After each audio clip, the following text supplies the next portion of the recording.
세상의 모든 정보 윤인구입니다.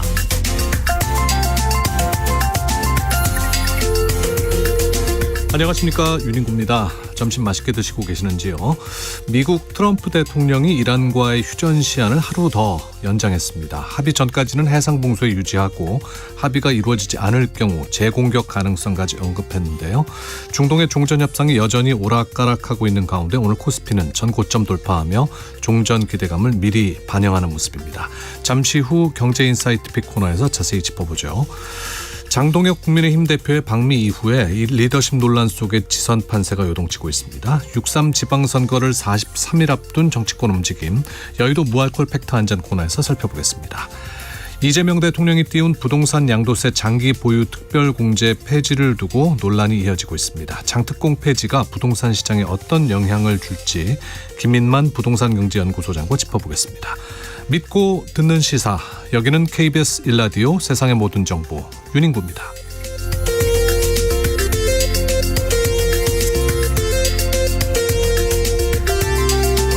오늘도 갓생 품격 있게 여러분과 함께 하겠습니다. 오늘 과학의 날입니다. 우리는 하루에도 수십 번씩 과학의 도움을 받고 살고 있죠.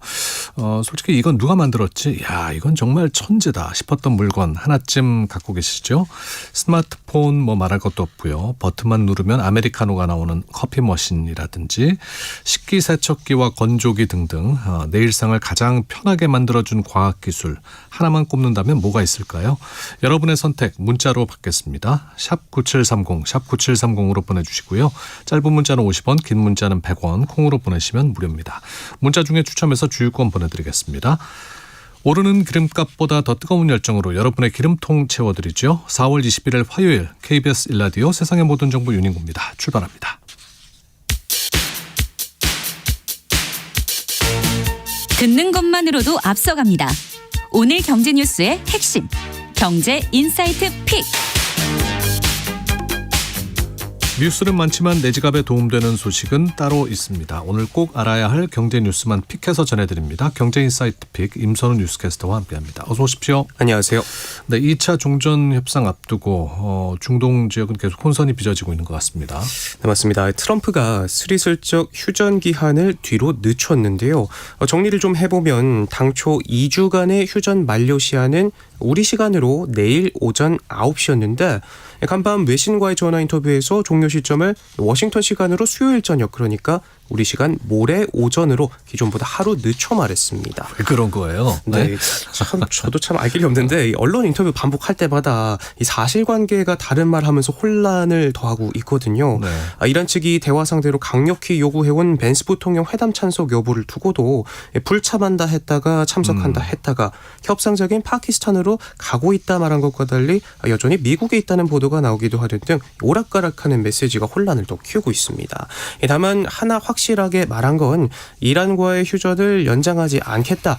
그 전에 협상이 시작될 것이다 라고 밝혔는데, 이를 두고 의도된 전략인지 아니면 그만큼 협상 자체가 난항이라는 방증인지를 두고 엇갈린 해석들 나오고 있습니다. 또 다른 문제는 협상 테이블의 맞은편에 앉을 이란 측도 대화에 나설지 모호한 자세로 아직 확실한 답을 내놓지 않고 있다는 건데, 그러게요. 네, 조금 전에 나온 외신 소식을 하나 보면요. 뉴욕타임즈가 소식통을 인용해서 이란 협상단은 최고 지도자 모즈타파 카메니의 결정을 기다렸는데 지난 20일 밤에 협상 승인이 이루어졌다라고 보도가 나오기도 했습니다. 지금 상황을 놓고 보면 양측이 마주 앉아 협상을 할 시간은 물리적으로 이틀가량이 주어진 상황인데 추후 나오는 보도들 보면서 상황 파악해봐야겠습니다. 네. 이런 오락가락한 중동 상황에 대해서 우리 시장은 어떻게 반응하고 있습니까? 결국은 테이블에 마주 앉을 것이다. 협상 기대감에 더 무게를 두고 있는 것 같습니다. 당장 코스피 빨간불 켜고 있는데요. 장중 사상 최고치 새로 쓰기도 하면서 전쟁이 터지기 직전보다 더 높은 곳에 올랐습니다. 현재도 2% 오름세 보이면서 6,300 위에서 움직이고 있고요. 수급 상황 보면 개인 홀로 팔고 있고 외국인과 기관이 물량 받아내고 있습니다. 이란 전쟁에 대한 종전 불확실성은 남아 있지만 결국 방향성만 놓고 보면 마침표를 향해 가고 있다. 지정학적 우려가 정점을 통과할 걸로 보고 있고요. 네. 이보다는 1분기 실적 시즌 기대감이 더 크게 작용하는 모습입니다. 특히 역대급 실적 발표를 앞두고 있는 SK 하이닉스에 뭉칫돈이 몰리고 있는데 덕분에 주가는 오늘 사상 처음으로 120만 원도 뚫어냈고요. 삼성전자를 비롯한 반도체가 특히 잘 달리고 있습니다. 네, 코스피는 지금 현재 6,344.87 가리키고 있습니다. 이제 코스피가 중동 사태 이전 수준으로 돌아오면서 또 글로벌 투자은행들도 우리 전망치를 높여잡고 있죠. 네, 이제는 앞자리 8까지도 제시하고 있는데요. 골드만삭스는 코스피 12개월 목표치를 기존 7,000에서 8,000으로 한 방에 1,000포인트나 끌어올렸고 보수적인 시나리오에서도 하단을 6,250선으로 제시할 만큼 긍정적으로 보고 있습니다. JP모건은 한술 더 떠서 최대 8,500까지도 갈 수 있다 제시했고요. 반도체와 산업재 전반의 펀더멘털 개선 흐름이 지속되고 있고 특히 올해 이익 전망치를 대폭 끌어올린 점이 이번 조정의 핵심 요인으로 꼽히고요. 예. 밸류에이션 매력도 여전히 높다 평가하고 있습니다. 여기에 기업 지배 구조 개선이라든지 주주 환원 확대 같은 이런 긍정적인 변화들이 아직 주가에 온전히 반영되지 않았다는 점도 한몫하면서 월가의 최선호 시장 중 하나로 꼽히고 있습니다. 네. 뭐 여전히 그 에너지 수급 문제는 걱정인데 호르무즈 해협은 이제 봉쇄돼 있고, 근데 우리 선박이 처음으로 홍해를 빠져나왔다고요? 네, 맞습니다. 사우디 얀부항에서 파이프라인으로 원유를 공급받은 우리 유조선이 홍해를 거쳐 항해를 이어가고 있는데요. 호르무즈 봉쇄 이후 우회로를 통해 약 200만 배럴의 원유를 운송한 첫 사례입니다. 이게 대체 항로를 통해서 이제 원유를 수입한 사례인 거죠? 네, 맞습니다. 정부는 이번 운송이 성공적으로 이루어진 만큼 일회성에 그치지 않고 안정적인 우회 수송로로 활용하는 방안을 검토하고 있는데, 다만 최근 이 홍해도 봉쇄 이야기가 나올 만큼 긴장이 완전히 해소되진 않은 상황이라 그만큼 얼마나 이 수급 상황이 빠듯한지 이런 리스크를 감안하고 가져와야 할 정도로 상황이 녹록지 않은지를 보여주는 대목으로도 읽힙니다. 네. 또 다른 선박 두 척도 우리나라를 향해서 오고 있다 그러는데 이 내용은 뭐 어떤 겁니까? 네, 호르무즈 해협이 잠시 개방됐다가 다시 봉쇄되기 전에 해협을 지난 건데 100만 배럴의 원유가 실린 오데사호는 자동 식별 장치까지 끄고 아슬아슬하게 빠져나와 지금 현재 충남 대산항으로 향하고 있고요. 비닐봉지 20억 장을 만들 수 있는 양의 나프타를 실은 배 한 척도 울산으로 향하고 있습니다. 탈출한 직후 이란 혁명 수비대가 프랑스 선박에 무차별적인 총격을 가했다는 걸 보면 상황이 얼마나 긴박했는지를 알 수 있는데요. 그래도 덕분에 국내 빠듯한 원유 수급에도 잠깐이나마 숨통이 들 수 있겠습니다. 네. 신현송 신임 한국은행 총재 오늘 취임했죠? 네, 두 차례나 인사청문 보고서 채택이 미뤄진 끝에 결국 총재 자리에 오르게 됐는데요. 자녀의 여권법 위반 의혹 등 논란은 여전하지만 염중한 경제 상황 속에 하는 총재 자리를 비워두긴 어렵다는데 여야가 뜻을 모은 것으로 보입니다. 이제 관심은 앞으로 한국은행의 방향성은 어떻게 될까일 겁니다. 네, 신현송 총재를 설명하는 첫 번째 키워드로는 단연 국제금융이 꼽힙니다. 하는 총재에 기용된 인물 가운데서도 드물게 글로벌 자본 흐름과 금융 시스템을 연구한 색채가 짙은데 예. 이창용 체제 하느니 물가와 가계부채, 환율과 집값의 균형을 관리하는 데 방점이 찍혀 있었다면 신현송의 한응은 여기에 국제금융 충격의 전이 경로와 원화의 국제적 위상까지 더 깊게 들여다보는 체제로 바뀔 가능성이 크다는 해석이 나옵니다. 새 한은의 초점은 단순히 매파냐 비둘기파냐로 설명하기 어려워 보이고요. 오히려 물가를 중심축으로 두되 환율과 외화 유동성, 자본 유출입, 부동산 금융, 비은행권 리스크를 함께 보는 실용적 국제금융형 총재가 같다라는 평가들이 나옵니다. 정부에서는 이제 탈많은 지역주택조합과 관련해서 제도를 손보겠다라고 발표했습니다. 이 내용 좀 설명해 주실까요? 네, 자율적으로 조합을 만들고 땅을 사서 주택을 짓는 지역주택조합. 작은 문제로 일정이 지연되거나 내부 분쟁이 극심해 사업이 중단된 경우가 많은데 예. 조합원들의 피해가 커지자 결국 정부가 대책을 내놨습니다. 가장 큰 걸림돌이었던 토지 확보 기준부터 80%로 완화해 일부 지주의 이른바 알박기를 차단하고요. 시공사가 공사비를 늘려달라 요구하면 전문기관의 검증을 의무화하고 조합의 자금 내역 역시 상세히 공개하도록 했습니다. 장기간 멈춘 부실 사업장은 지자체가 인가를 취소할 수도 있는데 정부는 상반기 안에 관련 입법에 착수해서 이르면 내년부터 시행할 계획입니다. 네. 다음 소식은 이제 국세청에서 학자금 맞춤 상환을 지원하기로 했다고 합니다. 네, 학자금 대출 상환 때문에 부담 느끼는 분들 많으실 텐데 국세청이 취업 후 학자금 의무 상환 대상자 중 경제적 어려움을 겪고 있는 사람들에게 상환 유예를 추진합니다. 일단 대상자 19만 명을 확정했고요. 내일 상환 금액을 안내하는데 연간 소득이 1,898만 원을 넘으면 초과분의 20%에서 최대 25%를 납부하게 됩니다. 한 번에 내거나 나눠 내는 미리 납부 또는 월급에서 나눠 빠지는 원천 공제 중 상황에 맞게 고를 수 있고 또 당장 내기가 어렵다.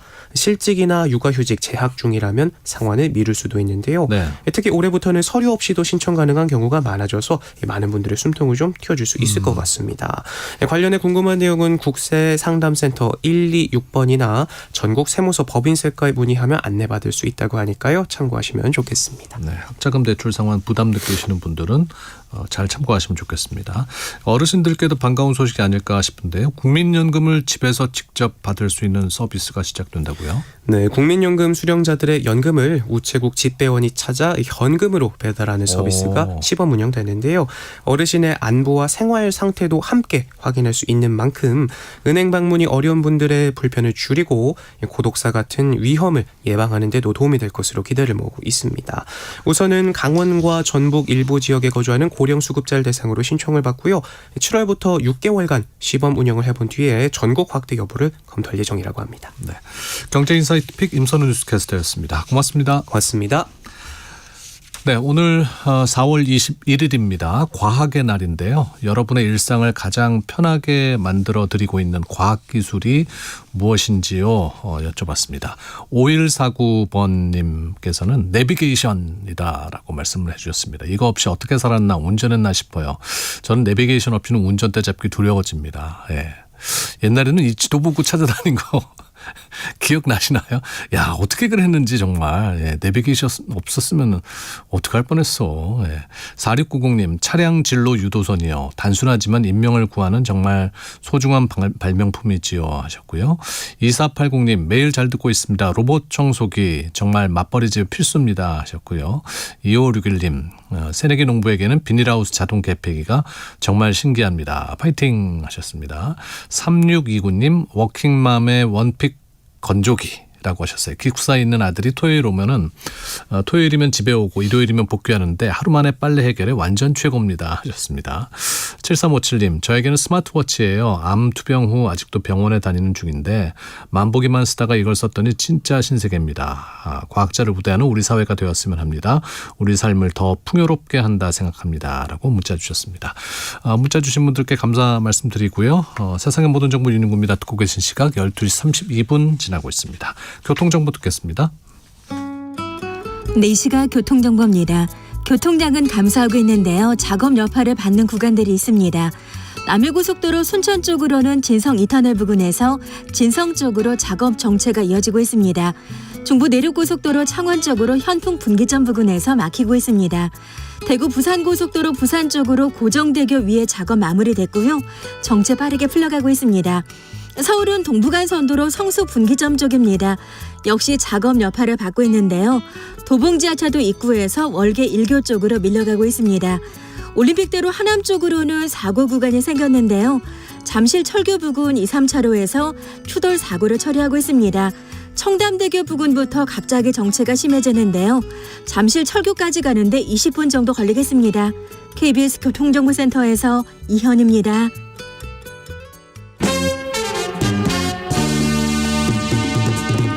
푸른 초원 위에 그림 같은 집을 짓고 세상의 모든 정보 윤인구입니다. 꽉 잡히는 생활경제 97.3%. 봄이면 씨앗 뿌려. 네, 사랑하는 우리님들과 경제를 한층 더 깊이 보는 꽉 잡히는 생활경제 97.3%. 오늘은 KBS 김준범 기자, 이화진 기자와 함께합니다. 두 분 어서 오십시오. 네, 안녕하세요. 네, 김준범 기자 오랜만이고 예. 또 이화진 기자는 2월에 이제 우리 인사 나눴었고 그때 예. 이제 책 한 권을 내서 이제 소개 겸 나왔었는데. 그 책이 또 상을 얼마 전에 받았다면서요. 내란 재판 몰아보기. 네, 그 한국 방송기자클럽이 주는 전문 보도상 부문이 있는데 거기에 이제 다행히 저희가 피고인 윤석열 연재했던 게 상을 타게 되어서 예, 덕분이라고 생각하고 있습니다. 우리 뭐 축하드립니다. 수고했으니까. 아니 입으로만 끝나고 맛있는 거라도 어떻게. 아, 선물 우리 박수라도 한번. 네. 네, 감사합니다. 네, 전문 보도상 수상한 거 축하드리면서 앞으로 우리 두 분이 또 꽉 잡히는 생활경제 97.3% 코너도 우리 청취자 여러분들께 잘 소중한 정보들 전달해 주시기 바랍니다. 김준범 기자와 먼저 좀 이야기를 나눌 텐데요. 안 네. 그래도 이제 오르는 물가 때문에 걱정이었는데 중동 전쟁이 더 이제 불을 붙인 것 같습니다. 앞으로 우리가 이 물가 상황 예상할 때 꼭 기억해야 할 숫자가 있다고요?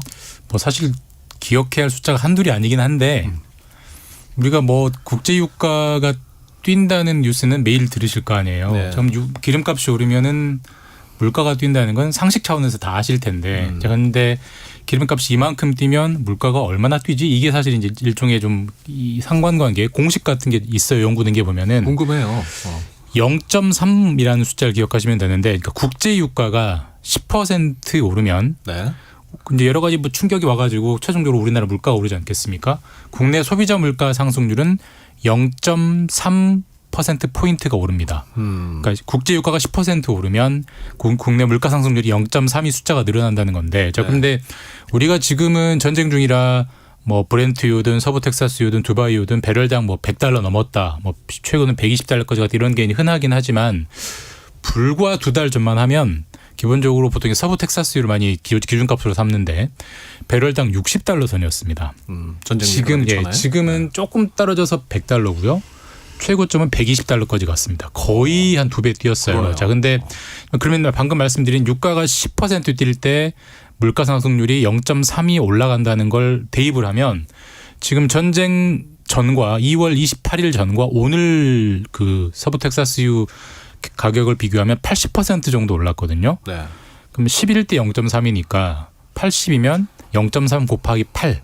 84, 24, 2.4. 네. 그럼 지난달 3월 물가 상승률이 2.2%였어요. 네. 그럼 이게 그대로 반영되면 4.6이 뛰는 겁니다. 물가 상승률이 4.6이 뛴다는 거는 지금 사실 지금 2.2과 2.2 물가 상승률도 이걸 우리가 자주 접하는 보통 뭐 장바구니 물가, 네. 체감 물가, 생활 물가는 훨씬 많이 뛰어 있거든요.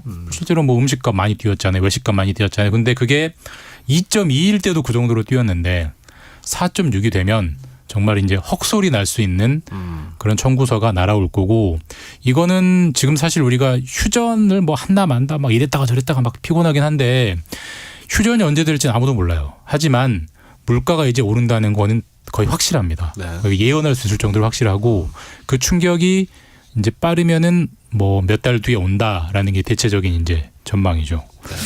이 전쟁이 물가를 끌어올리는 이게 그 순서 예. 어떻게 됩니까? 기본적으로는 당장 우리 주유소 가면은 기름값이 그러니까 쉽게 말해서 에너지 가격이 뛰는 게 1차적인 거고요. 네. 그러니까 국제유가나 LNG가 뛰면은 차에 들어가는 에너지, 기름, 그다음에 우리 뭐 난방할 때 쓰는 에너지, LNG 그게 당연히 기본적으로 뛰는 거고 요리할 때도 쓰니까요. 근데 그건 1차적인 거고 사실 그것만 뛰면은 이렇게까지 저희가 걱정할 필요는 없죠. 근데 사실 지금 저희가 주변에 기름이 안 들어가는 거 우리 스튜디오에서 찾아봐도 기름으로 안 들어가는 게 지금 거의 없어요. 저희가 입고 있는 이 옷도 합성섬유 결국은 기름으로 만드는 거고 우리가 먹는 것도 뭐 농산물, 수산물, 축산물도 기본적으로 여러 가지 연료가 쓰잖아요. 네. 비닐하우스에서 난방을 해야 되고 그다음에 요리할 때도 에너지가 들어가고 그렇게 물류 기본적으로 그리고 어떤 물건도 물류를 통해서 우리 마트까지 오는 거니까 물류비 그다음에 식료품은 또 여러 가지 연료비 이런 게 다 들어가기 때문에 기본적으로는 1차적으로는 에너지 경로를 통해서 1차 타격이 오고요. 그다음에 이제 물류나 여러 가지 난방 그다음에 뭐 여러 가지 식품 외식 이런 걸 통해서 2차 타격이 오는데 기본적으로는 물가가 한번 국제유가가 한번 튀면 3달에서 6달 정도 시차를 두고 우리한테 타격이 온다라고 지금까지 연구가 돼 있어요. 근데 이번 전쟁 중동 전쟁이 2월 28일이니까 거기다가 3달 더하면 5월 말이고요. 길게 잡으면 6월이면은 8월 말. 그러니까 5월 말이나 8월 말부터 5, 6, 7, 8월에 본격적인 타격이 온다. 그러니까 지금 이제 4월이기 때문에 지금은 저희가 주유소 정도에서 체감을 합니다만 이제 5월, 6월, 7월, 8월 되면은 체감이 안 되는 분야가 없을 정도로 물가가 튈 거다. 아이고 예. 김준범 기자 얘기 듣고 나니까 걱정이 더 커지는데. 예. 백한영님께서 김준범 기자 인간 계산기인 듯 계산 진짜 잘하시네요. 반가워 하시면서 3 곱하기 8인 38이 24 다 하는 거 아닌가요? 네, 잘 듣고 계시다는 말씀이겠죠. 네. 2311님 지금 기름값도 후덜덜한데 무섭습니다 하셨습니다. 근데 이게 지금 김준범 기자가 얘기한 대로 시차가 있기 때문에 더 네. 걱정입니다. 5월 말부터는 이제 본격적인 우리가 물가가 올랐다는 걸 체감할 수 있다는 예. 거예요. 사실 올해 이제 전문가들이 올해 물가를 보통 연초가 되면 뭐 성장률이 어떻다, 물가가 어떻다 전망 많이 하잖아요. 올해 같은 경우는 상고하저. 그러니까 상반기에는 좀 물가가 좀 많이 오르겠지만 하반기 때는 안정될 거다라는 예측이 많았는데 이제는 다 바뀌었습니다. 상고하고. 그러니까 상반기에도 오르고 하반기에도 오른다. 결국 물가가 올해 내내 안 오르는 철이 없을 거다라고 예상하고 있으니까 이제 일단은 그 중동 전쟁의 청구서 앞으로 날아온다는 거는 우리가 각오하고 있어야 될 것 같습니다. 네. 지난번에 그 러시아 우크라이나 전쟁 시작됐을 때도 그때 물가가 많이 올랐었죠. 엄청 올랐죠. 저희가 보통 이제 지나간 과거는 잘 기억을 못 하는데 우크라이나 때도 LNG 가격이 엄청 올랐어요. 기본적으로 러시아가 산유국인데 러시아의 LNG를 못 팔게 제재를 해버렸기 때문에 그때 가장 많이 국내 물가가 많이 올랐을 때가 한 달에 6% 이상 올랐습니다.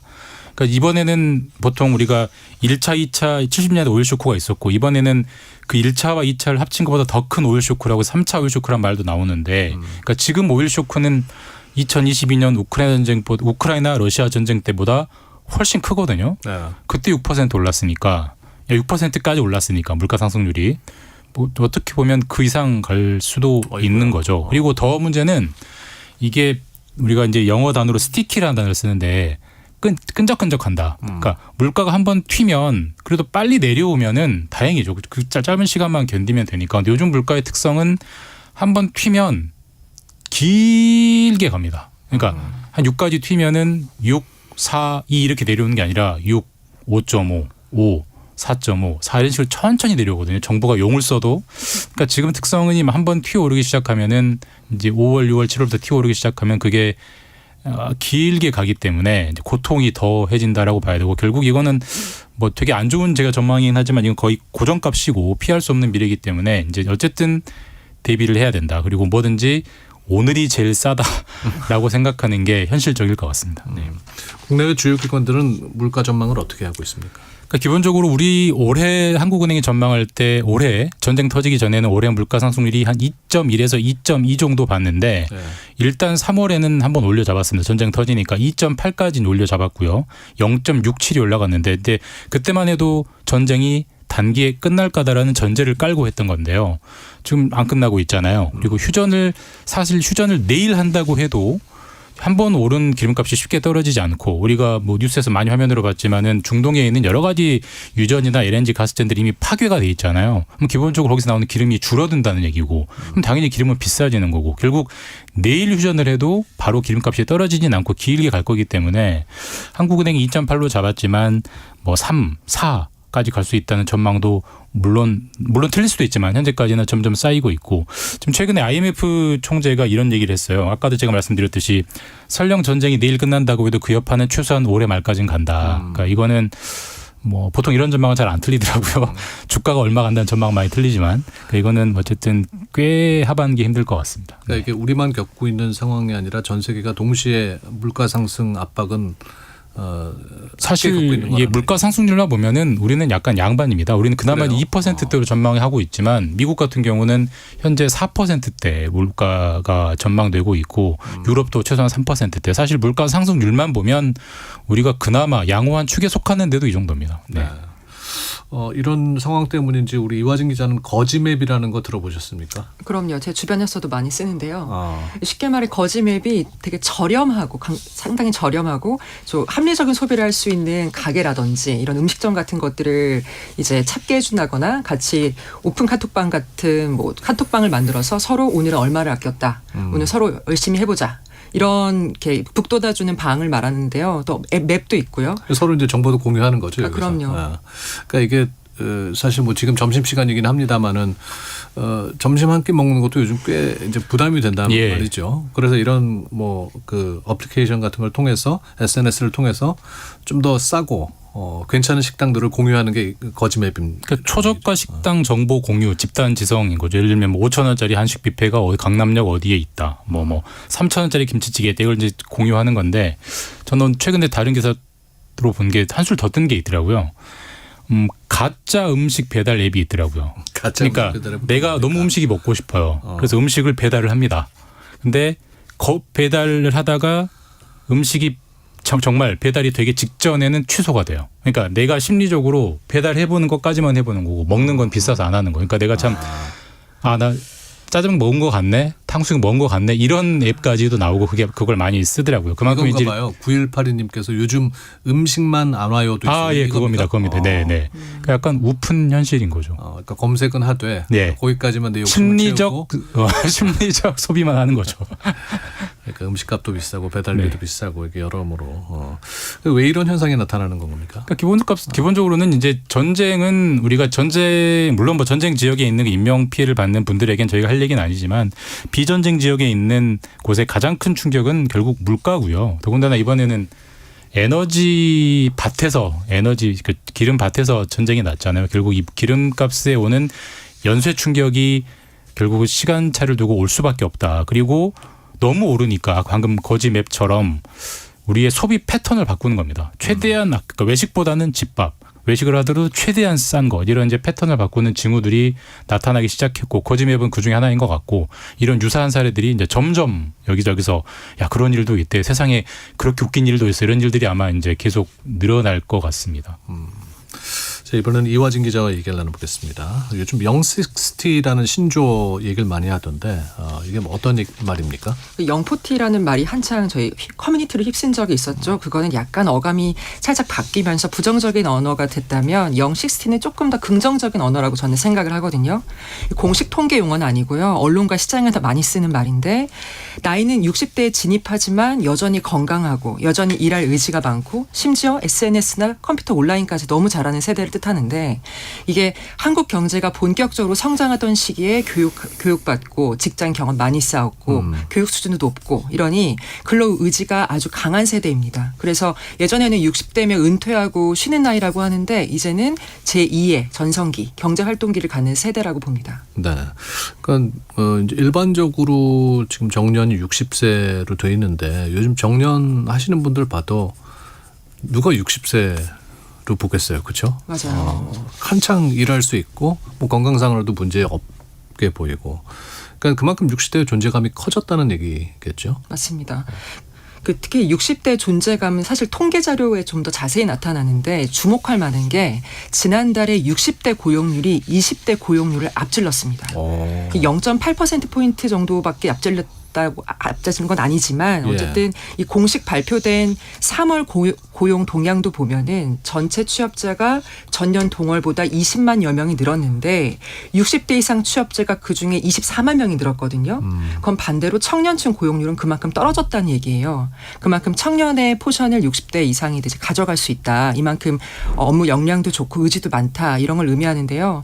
그래서 지금 노동시장에서는 한쪽에서는 60대가 더 오래 일하고 한쪽에서는 청년 취업이 조금 어려워지는 이런 복잡한 상황이 나타나고 있습니다. 네. 김준범 기자 60대를 고령층에 포함해도 되는 겁니까? 뭐 제가 60대가 얼마 남지 않아서 이렇게 얘기하는 건 아니고 통상적으로 우리가 근데 이제는 고령층에 포함을 시키면 안 되죠. 그러니까 60대 분들을 고령층에 포함을 시키면 경제가 잘 안 돌아가죠. 그러니까 보통 우리 60대를 고령층이라고 했던 분들은 했던 것은 60대 60살이 되면 은퇴하시고 편히 쉬셔도 젊은 사람들이 일을 해서 열심히 먹여 살린다, 이 구조에서 나온 이제 세팅인데 이제는 60대 분들이 훨씬 방금 이화기 기자 말했듯이 20대보다 인구도 훨씬 많고 그분들이 일을 안 해버리면은 사실 경제 활동 인구 자체가 줄어드니까 앞으로 60대는 사실 일을 하기 싫어도 정보 일을 하도록 만들어야 되는, 그래야 경제가 돌아가니까요.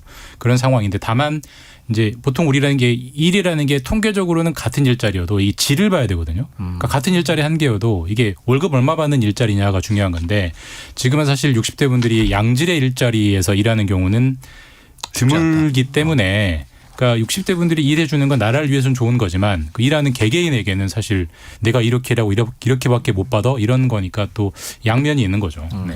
방금 김준범 선배께서 말씀하신 것처럼 일자리 질 문제가 좀 중요한데요. 네. 이 OECD가 한국의 고령층 고용이 높은 배경에 안정적인 계속 고용만 있는 게 아니라 어쩔 수 없이 노후 소득 보장을 위해서 상대적으로 많은 고령층이 계속 일해야 하는 구조가 있다 이렇게 지적을 해왔거든요. 쉽게 말해서 일하고 싶고 일할 수 있어서 일하는 분들도 있지만 먹고 살기 위해서 어쩔 수 없이 일하는 분도 적지 않다는 거라서 이 차이를 좀 구분해서 봐야 됩니다. 네. 우리 정부도 이제 고민을 하고 있겠죠. 이런 부분에 대해서. 네, 맞습니다. 근데 이제 정부 고민을 한마디로 요약하면 고령층 고용과 질 좋은 일자리를 늘려야 되는데 청년 일자리도 지켜야 한다. 요 두 가지 그러니까요. 딜레마인데요. 앞서 말씀드렸듯이 이제 20대보다 60대 고용률이 앞서가면서 이제 청년 대책을 서두르겠다고 한 상태입니다. 추경 집행을 하겠다고 한 상태고요. 또 한국은행은 고령화로 인해서 성장 잠재력이 떨어지는 상황에서 이제 2차 베이비 부머, 이제 곧 60대로 들어가는 분들의 인력 자본을 오래 활용할 수 있도록 예를 들어 계속 고용 제도라든지 뭐 정년 연장 이런 사회적 논의가 필요하다고 제안을 했습니다. 네. 해외에 우리가 좀 참고해 볼 만한 사례가 있을까요? 네, 아시다시피 고령화 사회로 먼저 들어간 게 바로 일본인데 일본은 2021년 그러니까 5년 전에 시행된 개정법에 이미 기업은 70세까지 취업 기회를 확보하도록 노력할 의무를 두고 있습니다. 근데 방법이 굉장히 다양한데 단순히 정년을 연장해라 이런 게 아니라 재고용 제도를 쓰고 업무 위탁 계약 같은 굉장히 다양한 선택지를 열어두고 기업이 이걸 선택할 수 있도록 제도화한 건데 또 싱가포르도 비슷한 사례가 있습니다. 싱가포르는 조금 더 강력한 수단을 쓰는데요. 2026년 7월부터 그러니까 오는 7월부터 정년을 64세 그리고 재고용 연령을 69세로 올리기로 했고 오는 2030년까지는 각각 65세, 70세를 목표로 하고 있습니다. 네. 이게 되게 인화성 높은 주제인데 이게 지방선거 끝나고 정기국회 때 현재 정부 여당 민주당이 정기국회 때 정년 연장법을 논의해서 통과시키겠다고 예고해 놓은 상태입니다. 그러니까 지금이 정년 60세이기 때문에 네. 이걸 뭐 61세로 하건 65세로 하건 그리고 그거를 정년을 연장하는 형태로 할지 한번 퇴직시키고 재고하는 형태로 할지 뭐 모든 걸 다 가능하게 할지 어쨌든 이게 굉장히 경우의 수가 많은데 보통 악마는 디테일에 있다고 정년을 늘려야 하는 필요성에는 모두 동감하죠. 왜냐하면 국민연금도 이제는 65세부터 나오니까 60세 은퇴시키면은 5년이 붕 떠버리잖아요. 네. 결국 일할 기회를 줘야 되기 때문에 일하는 시간을 늘리는 거는 모두가 찬성하는데 어떻게 늘릴 거냐에 대해서 이제 엄청난 사회적 논쟁이 벌어질 거고 일단은 정기국회로 밀어놨는데 어쨌든 올해 안에 통과시키겠다고 했으니까 인화성이 팔팔 넘치는 주제죠 이게. 네. 040 나오고 050 나오고 060 나왔고 070도 이제 곧 등장하는 거 아니에요? 시간 문제라고 생각합니다. 네. 네. 이 현상 어떻게 바라봐야 할까요? 일단 사회가 사람을 바라보는 기준이 바뀌고 있다는 신호로 전 생각을 하고요. 이제 많은 분들이 건강도 있고 일할 의지도 있으니 앞으로 중요한 거는 60대가 일하느냐 마느냐가 아니라 이 능력을 사회가 얼마나 제대로 쓰느냐 이게 중요하고 또 무엇보다 저희 같은 젊은 세대와 그리고 그 60대 70대 분들의 어떤 세대 간의 연결고리 자신의 어떤 경력을 나누고 경험을 나누는 그런 공동체적 연결에 조금 더 마음을 쓰면 좀 더 풍요로울 거라고 생각합니다. 네. 자, 꽉 잡히는 생활경제 97.3% KBS 김준범 기자 이화진 기자와 함께했습니다. 말씀 고맙습니다. 감사합니다. 감사합니다. 1부 마치면서 FR 데이빗의 월스 들으시면서 마치도록 하겠습니다. 2부 1시에 뵙겠습니다. Come easy to me.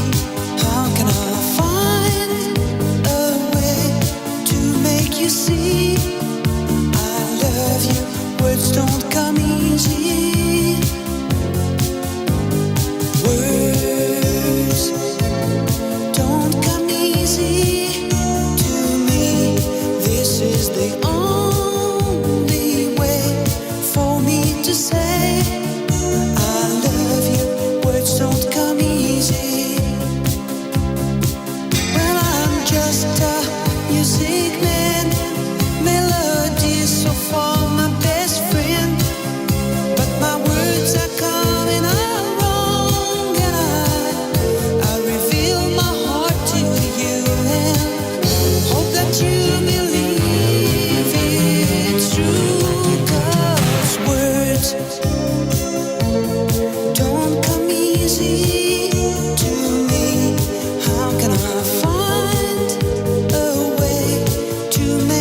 see. I love you, words don't come easy. This is just a simple song that I made for you on my own. There's no hidden meaning, you know. When I say I love you, honey, please believe I really do. 'Cause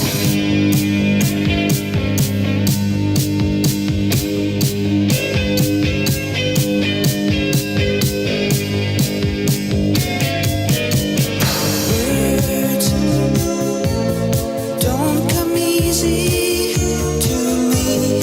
How can I find a way to make you see? I love you, words don't come easy.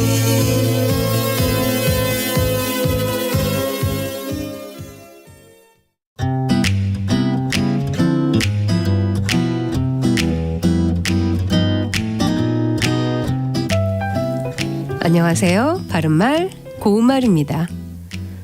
어떤 표현을 쓸 때 그것이 하나의 단어인지 구인지 구별하기 어려운 경우가 있습니다.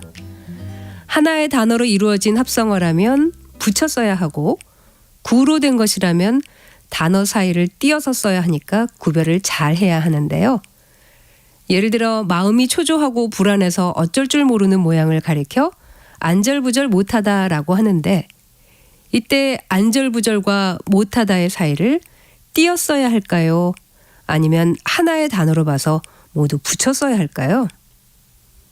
이것은 사전에 하나의 어휘 항목으로 올라와 있는 하나의 단어이므로 7음절 모두 붙여서 씁니다.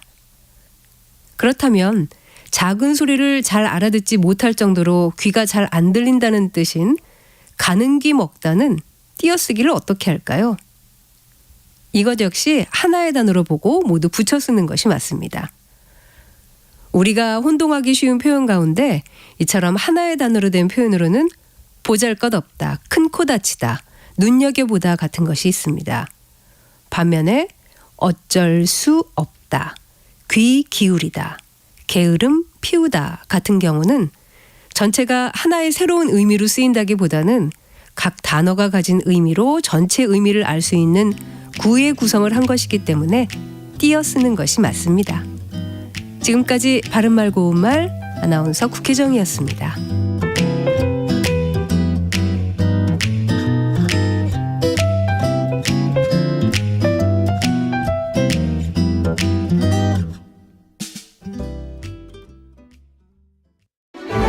토론 좋아하세요? 어렵게 느껴지는 것 같습니다. 재미없다는 편견도 많는데 토론 어떻게 생각하세요? 설명이 좀 친절했으면 좋겠고요. 하나마나 맨날 똑같은 소리거든요. 어렵게만 느껴지는 토론 사라져야 할까요? 그럼에도 토론은 계속되어야 합니다. 당신의 귀를 사로잡는 새로운 열린 토론. 황현희와 함께합니다. 평일 저녁 7시 20분 KBS 열린 토론.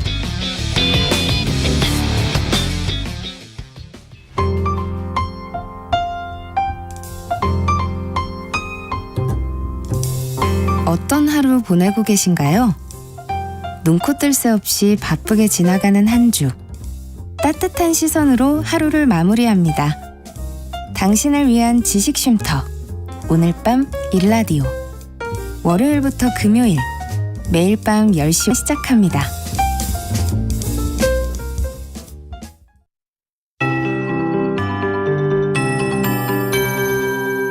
KBS 58분 날씨. 밤사이 북서쪽에서 찬 공기가 유입돼 아침 기온이 어제보다 큰 폭으로 떨어지고 평년보다 낮았습니다. 한낮에는 맑은 하늘에 서풍이 불어오고 햇볕이 더해지면서 낮 기온이 20도 안팎으로 올라 일교차가 크게 나겠습니다. 오늘 아침 서울이 7.1도, 제천은 영하 0.2도로 시작했는데요. 한낮에는 19도까지 오르겠고요. 그 밖의 지역 낮 기온도 춘천 20도, 대전 21도, 광주 22도, 대구 23도로 평년 이맘때 기온을 보이겠습니다. 어제부터 북서풍을 타고 우리나라로 황사도 지속적으로 유입되면서 전국적으로 미세먼지 농도가 나쁨 수준을 보이고 있습니다. 경남과 제주를 제외한 대부분 지역에는 미세먼지 주의보도 내려져 있는데요. 내일까지 황사의 영향으로 전국의 공기질이 탁하겠습니다. 특히 오늘 충청과 광주, 전북과 대구, 경북 지역은 매우 나쁨까지 치솟겠습니다. 이동하실 때 보건용 마스크 잘 착용하셔야겠고요. 가급적 야외 활동은 자제하시는 게 좋겠습니다. 오늘 전국이 대체로 맑다가 밤부터는 구름 많아지겠고요. 건조특보가 발효 중인 강원 지역에서는 불조심하셔야겠습니다. 내일부터 모레 사이 제주도와 전남, 경남에는 비 소식이 있습니다. 현재 서울의 기온은 16.4도입니다. 조하늘입니다.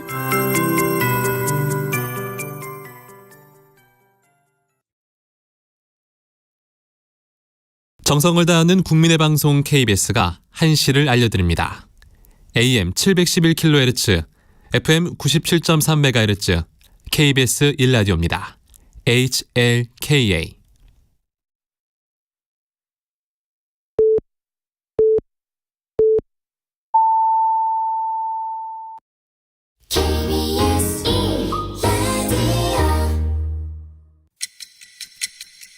듣는 것만으로도 앞서갑니다.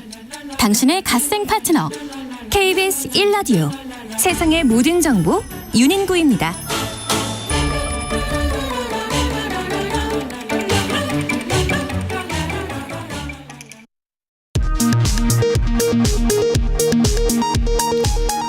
이 시각 라디오 정보센터 뉴스입니다.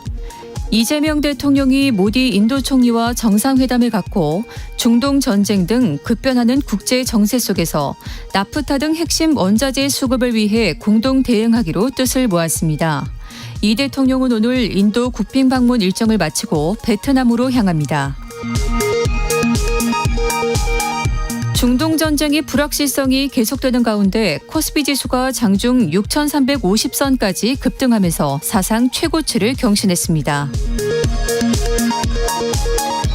어제 CU 진주 물류센터 앞 집회 현장에서 원청인 BGF 리테일에 직접 교섭을 요구하던 화물연대 노조원들이 물류센터 차량에 치여 1명이 숨지고 2명이 다친 것과 관련해 파문이 커지고 있습니다. 김영훈 고용노동부 장관이 화물연대와 만나 수습 방안 등을 논의했습니다. 김건희 씨가 이른바 줄리 의혹을 제기한 혐의로 기소된 안혜욱 전 대한초등학교 태권협회장의 공판에 증인으로 소환됐지만 불출석해 과태료 300만 원 처분을 받았습니다. 하이브 상장 과정에서 투자자들을 속여 1,000억 원이 넘는 부당 이익을 챙겼다는 의혹을 받는 방시혁 의장에 대해 경찰이 구속영장을 신청했습니다. 지금까지 라디오 정보센터 뉴스 정한나였습니다.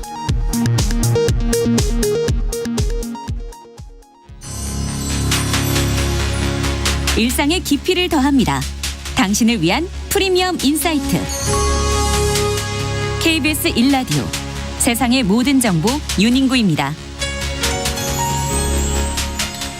네, 2부 시작하겠습니다. 2부에서는 6.3 지방선거 43일 앞두고 서울, 대구, 경기까지 격전지 구도가 이제 점점 윤곽을 드러내고 있는데요. 지선 판세를 좌우할 핵심 변수, 여의도 무알콜 팩트 한 잔 코너에서 짚어보고요.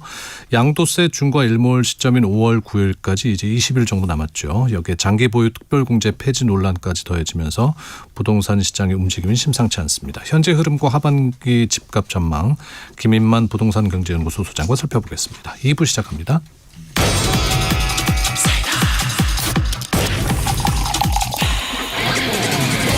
진영 논리에 취하지 않는 맑은 정신의 정치 이야기, 여의도 무알콜 팩트 한 잔.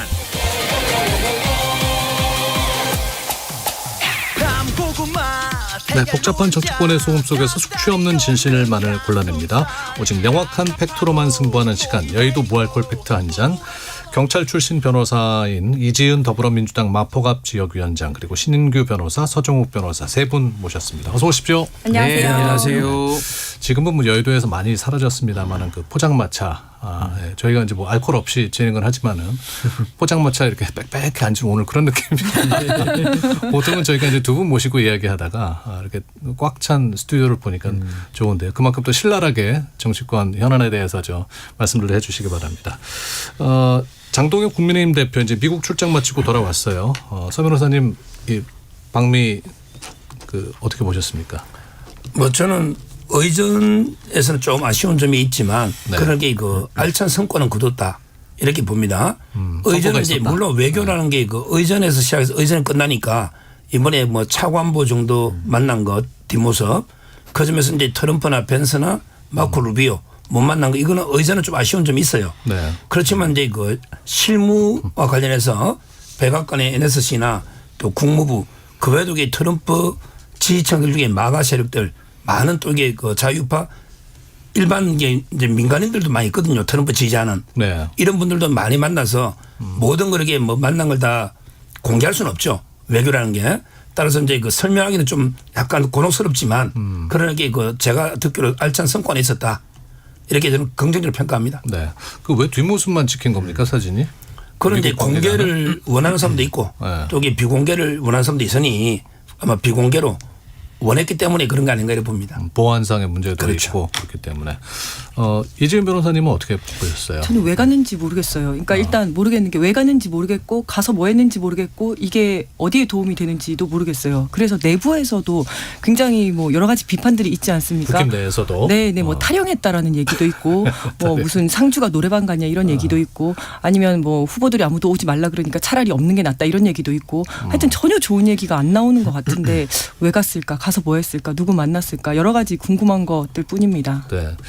신 변호사님 장동혁 대표는 나름의 성과가 있었다고 또 기자회견에서 얘기를 했는데요. 근데 이제 성과가 있는데 성과를 밝힐 수 없다라는 게 좀 모순점 아닌가 그런 생각이 들고 뭐 외국에 특사로 다녀온 것도 아니고 제1야당 대표로서 뭐 미국에 왜 가는지는 설명은 잘 못했지만 그래도 갔다 왔으면은 좀 오히려 성과를 더 부풀려서 말하는 게 보통은 문제였는데 아예 그냥 비공개식으로 이야기를 하지 않다 보니까 이건 아예 성과가 없었던 거 아니냐 좀 면피용 아니냐 이런 생각이 들고 비슷한 시기에 미국으로 날아간 송영길 전 대표가 있습니다. 근데 송영길 전 대표는 현재 신분으로는 뭐 공적인 신분을 갖고 있지 않은 전임 대표인데 그렇죠. 이분 미국 가셔가지고 브래드 셔먼 또 에리슨 맥도웰 의원 또 털시 게버드 미국 국가정보국 국장 다 만나고 왔거든요. 중량감 있는 좀 인사를 만나고 왔다. 그러니까 이게 지금 제1야당의 대표는 성과가 빈손인데 오히려 송영길 전 대표께서는 미국에 날아가서 5박 6일 동안 더 많은 성과들을 오히려 더 갖고 온 거 아니냐 이렇게 비교가 좀 되면서 오히려 장동혁 대표의 어떤 해명 아닌 해명이 더 궁색해지는 그런 상황 아닌가 싶습니다. 그리고 송영길 전 대표는 앞모습으로 사진을 다 찍었더라고요. 그래서 얼굴을 다 드러냈는데 왜 장동혁 대표와 찍은 분은 뒷모습만 드러냈을까? 왜 무엇이 그렇게 숨기고 싶었을까? 아니면 같이 사진 찍히는 게 부끄러웠던 거 아닌가? 뭐 이런 여러 가지 생각들이. 서 변호사님 두 사람이 비슷한 시기에 미국을 다녀왔는데 약간 그 양상이 다른 것 같습니다. 평가도 다른 것 같고. 그런데 이거 진짜 누가 트럼프 대통령한테 영향을 미치느냐 이거는 판단해봐야 돼요. 예를 들어 뭐 그냥 뭐 상원 의원부터 해가 우리가 거물이라고 소위 그런 데서 트럼프 대통령한테 영향을 주는 게 아니에요. 예를 들어 어떤 목사님이다 또는 이제 어떤 다른 시민단체 다른 교수라도 트럼프한테 영향을 줄 수가 있는 거예요. 저는 이번에 장동혁 대표가 만난 분들이 진짜 트럼프 대통령한테 큰 영향을 주는 마가 세력 중에서도 핵심적인 분들. 그런 인물들. 특히 정청래 대표 그랬잖아요. 네. 최소한에게 영김 아태 소위 위원장 정도는 만나야 된다. 만나왔잖아요. 그분이 원래 영김 이분이 대사로도 거론되던 우리 김준영 조국당의 의원이 반한 오적이다. 근데 오적 보세요. 미셸 스틸이 오적인데 대사됐습니다. 영김 아태 소위 위원장 만났습니다. 그다음에 모스탄 왔다 갔습니다. 고든창, 그다음에 애니 첸 5명이 다 이게 우리 정권에서는 대한민국 오적 완전히 거국하다 이렇게 보는데 이 사람들 다 만났습니다. 이 사람들이 트럼프를 만든 거예요. 따라서 이게 지금 대통령 트럼프입니다. 트럼프하고 얼마나 영향을 주고 하느냐 거기에 따라서 대선거에 선 거죠. 그냥 뭐 겁이 높다고 그물이 아니에요. 서 변호사님 말씀 그렇게 하시지만 이제 국민의힘 내에서도 뭐 장동혁 대표의 방미에 대해서 그 비판을 하고 있는 분들이 계신데 여기에 대해서는 어떻게 생각하세요? 그거는 이제 이거 한동계죠. 한동계는 이게 제명당하면서 거기 장동혁을 계속 흔들려고 뭘 해도 이게 장동혁이 잘못이야. 그렇기 때문에 그거는 뭐 공정한 평가는 아니에요. 네.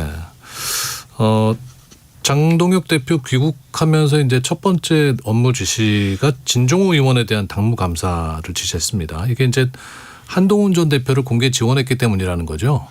그렇죠. 그러니까 아무래도 이제 진종호 의원은 한동훈계로 분리가 되고 있고 아무래도 한동훈 전 대표가 지금 제명을 당한 상태에서 이제 부산 북구갑으로 출마가 좀 유력시되고 있는데 그러다 보니까 이제 당내에 있는 그러니까 국민의힘의 당적을 갖고 있는데 한동훈 전 대표의 당선을 위해서 좀 돕는 의원들이 나오니까 이게 외피만 보면 뭐 장동혁 대표의 말이 일견 타당성은 있습니다. 당을 위해서는 이게 해당 행위 아니냐 이렇게 볼 여지는 분명히 있는데 문제는 지금 우리가 정치 영역에서 국민들이 바라보는 시각은 그럼 한동훈 전 대표가 왜 지금 무소속이 됐느냐부터 또 진종호 의원이 왜 그러면서도 한동훈 전 대표를 뭐 보수 재건에 있어서의 어떤 구심점으로 돕는 이런 부분들을 다 한꺼번에 평가를 하실 거거든요. 그렇기 때문에 그런 정치의 관점에서 놓고 본다면은 장동혁 대표가 오히려 이건 점수를 훨씬 더 잃는 셈이다. 결국 미국에 다녀와서도 빈손이다라는 그런 내부에서도 빈축 아닌 빈축이 지금 나오고 있는 이런 상황 속에서 첫 일성이 미국 다녀오고 나니까 진종호 의원부터 지금 당무감사 하겠다 이렇게 나오는 것은 지금 당 대표로서의 어떤 기능과 역할이 거의 불가능하구나. 오로지 한동훈계를 숙청하고 내쫓는 거 그리고 그 이후 과정들에만 오로지 전심전력 하는구나라는 비판을 저는 장동혁 대표가 더 받지 않을까 그런 생각이 듭니다. 다시 계파 싸움의 불씨가 살아나는 건가요? 근데 이거는 저는 법률로도 문제된다 봐요. 실제 정치적 도의를 떠나서 우리 정당법에도요. 예를 들어 제가 국민의힘에 있는데 이준석 개혁신당 후보를 지지한다. 이거 원래는 이게 불법입니다. 정당이 다른 후보나. 그 저는 무소속이라도 똑같은 취지라 봐요. 아니 정당의 의원이면 그 정당 후보가 박민식이든 이영풍이 누가 놓을 거 아니에요. 네. 그럼 이게 그 후보를 돕는 게 맞지. 제명당한 무소속을 돕는다? 이걸 방치하면요. 그럼 이게 국민의힘 당의 기강이 어떻게 돼요? 정당이라는 거는 우리 역사를 봐도 이게 소수라도 기강이 잡힌 이런 사람들이 혁명도 하고 정권도 찾는 게 100만 아니라 1000만 당원이 있어봤자 기강이 무너지면 그 정당은 없어져야 돼요. 저는 이게 이번에 일벌백계로 기강을 바로 잡아야 된다. 아마 2-3개월 정도 당원권 정지에 놓을 겁니다. 그러니까 당무감사를 통해서 징계가 가능한 사실인 것이다. 이걸 이게 방치하면 국민의 문 닫이 된다니까요. 네. 이런 당은 존재할 이유가 없는 거예요. 민주당도 한번 생각해보세요. 나간 사람을 다른 당 후보를 돕는다. 민주당도 그냥 두겠습니까? 그러니까 한 전 대표는 또 이렇게 말을 했습니다. 아니, 민주당하고 싸워야지 지금 한동훈이랑 왜 싸우려고 하느냐. 그렇죠. 이제 장동혁 대표는 내 편이 한 명 더 되는 것보다 내 적이 안 되는 게 더 중요하다 이렇게 생각을 하는 것 같아요. 그래서 민주당이 되는 것보다 그러니까 민주당이 차라리 됐으면 됐지 한동훈이 되는 거는 내가 두고 볼 수 없다라는 생각이 들어요. 왜냐하면 한동훈이 국회로 들어오면 자신을 어떻게 칠 것이다. 뭐 이제 이런 생각을 하고 있는 것 같고 그래서 뭐 계파 갈등으로 이어질 것이냐. 저는 우리 변호사님 서 변호사님 말씀하셨듯이 징계에 들어갈 거라고 생각을 합니다. 근데 이제 이 징계의 수위가 중요할 것 같은데 예를 들어서 수위가 너무 높다 이렇게 되면 또 이제 효력정지 가처분이 들어갈 거고 그게 인용이 되고 이러면 이제 추가로 왜 그러냐 해서 반발들이 또 이제 터져 나올 수 있겠죠. 그래서 장동혁 대표는 사실은 굉장히 기술적으로 적정한 수준에서 징계를 해야지 기분은 나쁘지만 뭐 가처분이 인용되지 않을 정도. 로 해야지 될 것 같은 생각이 듭니다. 장 대표가 지금 뭐 넘어야 할 산이 많은 것 같습니다. 지금 뭐 여러 가지 이번 뭐 공천 과정 뭐 책임을 지고 선거를 어떻게 치를 것이냐 당 대표 사퇴하라는 여론도 맞닥뜨리고 있는 것 같은데 장 대표의 거취는 어떻게 될 거라고 보세요? 뭐 본인의 거취는 본인이 결정하는데 그런데 결국은 당원과 보수 국민들이 결정하는 거죠. 그런데 지금 제가 보기에 압도적인 다수의 당원들은요. 장동혁 외에 무슨 누가 대안이 있냐. 그러면 누구를 해요. 뭐 한동훈을 다시 복귀시켜 대표 맡길까요? 그것도 안 되죠. 그럼 이게 김문수를 다시 불러들여요? 그것도 아니에요. 또 이게 뭐 김종인 위원장을 비대위원장 모셔나? 그것도 아니에요. 결국에 장동혁 대표 외에는 대안이 없다. 이게 압도적인 다수 견해로 저는 끝까지 장동혁 중심으로 간다. 이래 봅니다. 근데 저는 그 대안이 없다는 것도 잘 생각해 보면 이게 외피만 보면은 대안이 또 없어 보이는 건 사실인데 문제는 그럼 왜 대안이 없을까요? 그러니까 그동안의 정치 생명을 가지고 또 공정하고 경쟁을 좀 합리적으로 했었어야 되는데 윤석열 씨 때부터 이 윤석열 정권 때부터 본인과 생각이 다르면은 다 쳐내다 보니까 이제 와서는 대안이 없다라는 또 상황까지 자초된 면도 분명히 있거든요. 그렇기 때문에 저는 뭐 장동혁 대표가 이번 선거가 끝나고 나면 또 선거에 책임을 지고 뭐 뭐 거치까지도 변동이 있을 가능성이 전 높다고 보는데 뭐 누군가 또 하나 만들어내지 않겠습니까? 또 그 안에서 지금 뭐 당장 인물이 안 보이더라도 뭐 누군가가 뭐 장동혁 대표도 스스로의 능력과 역량으로 그 자리에 갔다라고 하기보다는 당시에 뭐 전한길 씨나 뭐 지금은 당을 나갔습니다만은 그런 분들이 사실상 만든 걸로 평가를 하고 있거든요. 그렇기 때문에 아마 당내의 어떤 주류들이 또 하나 어떤 인물을 찾아 나서지 않을까 전 그렇게 봅니다. 그러면 선거 앞두고 변수가 있을 수도 있다는 얘기인가요? 아니요. 저는 선거 전까지는 변수가 되기는 좀 어렵겠지만 그렇지만 하나 뭐 변수 아닌 상수는 장동혁 대표가 령이 서지 않는 거죠. 당 내에서 뭐 공천 작업도 이제 마무리는 더 해야 되고 뭐 재보궐선거 또 후보도 내야 되는데 거기서 아마 령이 서기는 매우 힘들 것이다. 저 그렇게 봅니다. 이미 그런 움직임이 보이고 있는 것 같은데요. 각 그 이제 지선에 출마하는 후보들 입장에서는 오히려 장 대표가 오지 않는 게 도움이다라는 말들이 나오고 있거든요. 맞습니다. 저도 얘기를 들은 게 후보들이 국힘 후보들이 되게 걱정을 한다는 거예요. 장동혁 대표가 자기 지역구에 온다고 할까 봐. 근데 대표가 온다고 하면 오지 말라고 할 수도 없고 근데 오면 표는 떨어질 것 같고 이러니까 전전긍긍하면서 걱정을 한다는 건데 저는 장동혁 대표가 이런 분위기를 과연 제대로 상황 판단을 하고 있을까? 분위기 파악을 하고 있을까? 저는 그게 좀 퀘스천 마크입니다. 왜냐하면 그전에도 얘기를 할 때 뭐라고 했냐면 당대표 이름 팔면서 나 경선 달라고 하는 사람들이 있는데 그런 사람 경선 주지 마세요. 이런 얘기를 하지 않았습니까? 그런 것도 그렇고 이번에 미국에서 돌아와서도 지금 뭐 대통령 지지율이 최고 수준인데 지금 국힘 지지율도 올라갔다. 이게 뭐 때문이겠냐. 마치 당대표가 잘해서 그런 것처럼 이런 취지의 이야기를 했는데 이걸 보면 본인이 잘하고 있다라고 생각을 하는 것 같고 또 이제 어떤 학습 효과가 좀 있는 것 같습니다. 지난번에 김용태 의원 등이 사퇴해라라는 이야기를 했을 때 그때 이제 승부수를 한번 던지면서 그러면 나 불신임 할 거면 너네 다 걸어라. 뭐 국회의원 걸고 해라. 나도 걸겠다라고 했더니 잠잠해지지 않았습니까? 네. 그래서 당내에서 나는 이제 당원들은 내 편이다. 나는 여기서 내가 이길 수 있다. 이런 생각을 좀 하고 있는 것 같습니다. 네. 과거에도 이런 선례가 있었습니까? 선거 앞두고 당대표 선거운동하는데 오지 말아달라는 그런 요청이 있었던 적이. 저는 이게 이거 장동혁 대표만의 문제는 아니고요. 네. 이제까지 최근에 들어서는 오히려 이게 당대표가 강한 지지율로 이게 큰 도움을 주 이런 게 저는 기억이 안 나요. 그럼 이게 예를 들어 한동훈 비대위원장 할 때 총선 때는 한동훈을 이렇게 그래 환영했는데 역대 최대 참패를 당했습니까? 그 전에 김기현 대표 때는 김기현은 막 그래 와라. 김기현에 도움된다. 이런 분위기 아니었어요. 저는 이게 마지막이 박근혜 대통령 정도 때는 이게 오면 도움이 된다. 이렇게 후보들이 요청한 거고요. 그 이후에는 자기가 선거를 치르는 거예요. 지금 정청래 대표가 대구 올 때마다 제가 대구거든요. 네. 표 떨어지는 소리가 저한테 듣겨요. 귀에 듣깁니다. 아니 정청래 대표가 대구 와면 무슨 도움이 돼요. 하다못해 뭐 이재명 대통령 오면 그래도 이게 돈이라도 좀 들고 뭐 지원가 뭘까 싶어서 기대하는 게 있는데 네. 그건 정청래 대표도 돌아다니 봤자 호남이야 정청래 없어도 이기는 거고요. 정청래 있어야만 이깁니까? 그건 똑같다 여야 간에 아마 비호감도 비슷할 겁니다. 아니 그래도 당대표라 그러면은 한 당을 상징하는 인물이면서 그렇지 않을까요? 당대표가 오는 게 선거에 좀 도움이 되는.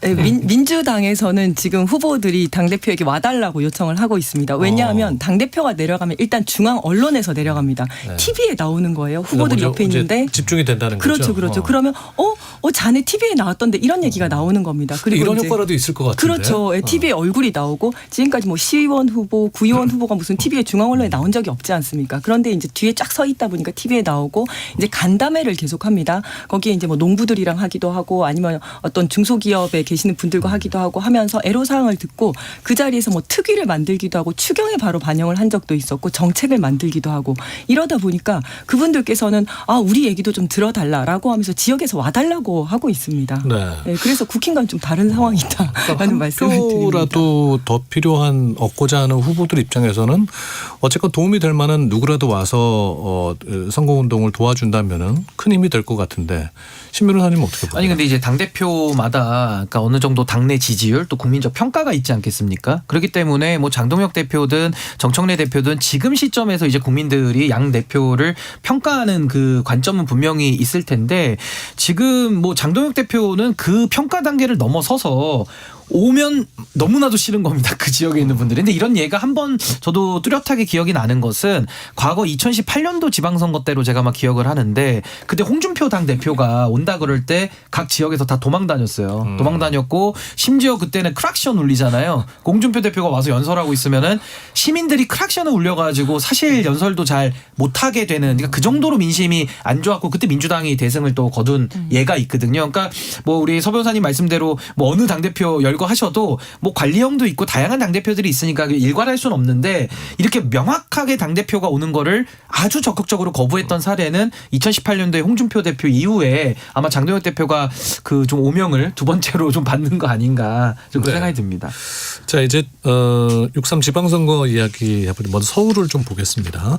민주당은 정원호 후보 그리고 국민의힘은 이제 오세훈 현 시장이 후보로 확정이 됐는데 오세훈 후보는 사실상 지도부 도움 없이 그냥 마이웨이를 가리라고 예측이 되는데 어떻게 보십니까?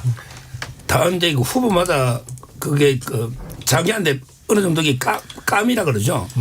제가 보기에 그 옛날에 김두관 의원이 있었거든요. 네. 이분이 그냥 면장이 이장이나 군수할 때가 평가가 괜찮았어요. 근데 네. 도지사하고 장관하니까 평가가 확 달라지더라고. 그러니까 그분의 감은 군수까지예요. 그럼 정원호 감은 어디냐? 구청장까지예요. 구청장까지. 거기까지는 이렇게 돈을 막 도이치 못해서 어디 후원금 받아가 선물도 보내주고 생일 챙겨주고 이렇게 관리하니까 성동 주민들은 야 구청장이 잘하는갑다. 그런데 서울시를 그렇게 다스릴 수 있나요?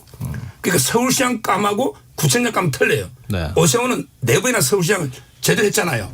뭐 저는 이번에 그 대역전극이 아마 일어날 거다 이렇게 보고요. 특히 그 칸쿤 있죠 멕시코. 그거는 이게 진짜 여성 공무원과 갔는데 이건 남자라고 자동 생성되는데 이게 남자라고 바뀔 실수가 있나? 거기다가 심사위원 5명이 이름이 있는데 옆에 서명이 없어. 이걸 이게 F로 가리고 PDF로 정봉기했다는데 보니까 직접 가서 정봉기 받은 거예요. 이거 수사받아야 돼요. 따라서 저는 이분이 뭐 칸쿤 시장으로는 몰라도 서울시장으로는 영 아니다. 이렇게 저는 봅니다. 아니 근데 깜 얘기하시니까 저는 요 얘기만 꼭 드리고 싶은 게 아니 누구는 처음부터 태어나기를 뭐 대통령 감이 있고 뭐 구청장 감이 있고 저 그건 아닌 것 같아요. 근데 가장 단적인 예가 이재명 대통령을 보시면 성남시장부터 해서 작은 권한을 맡겼을 때 성과를 내고 또 큰 권한을 얻어서 또 성과를 내면서 지금 대통령까지 되셔서 또 잘한다는 평가 받지 않습니까? 그런 걸 보면 뭐 정원호 구청장도 구청장 잘했으니까 물론 서울시장을 맡겨봐야 아는 거죠. 그러니까 그 부분에 대한 평가는 저는 보류를 하는 게 더 좋지 않겠나라는 생각이 들고 지금 국민의힘에서도 정원호 후보에 대해 가지고 약간 네거티브성 의혹 제기로 지금 일관을 좀 하는 분위기가 좀 감지가 되는데 저는 그렇게 가면은 정말 선거가 더 혼탁해질 수밖에 없는 것이고 검증할 거는 검증을 하더라도 조금 더 각자의 성과들이 있잖아요. 그러니까 정원호 구청장은 규모는 적지만 성동구에서 그래도 3선을 하면서 얻어온 성과들이 있을 것이고 또 오세훈 시장도 이번에 5선에 도전하는 건데 뭐 평가는 엇갈립니다만은 나름의 본인의 성과를 주장할 수 있는 것들이 있기 때문에 전 그걸 가지고 서울 시민들에게 평가를 받아야지 누가 더 잘못이 많냐로 또 가게 되면 그 하나의 모델 자체도 좀 과거 퇴행적인 선거가 또 될 우려가 있어서 전 성과 경쟁을 했으면 좋겠다 그런 생각이 듭니다. 네. 민주당 정원호 후보도 이제 그 선대위가 꾸려졌죠. 네.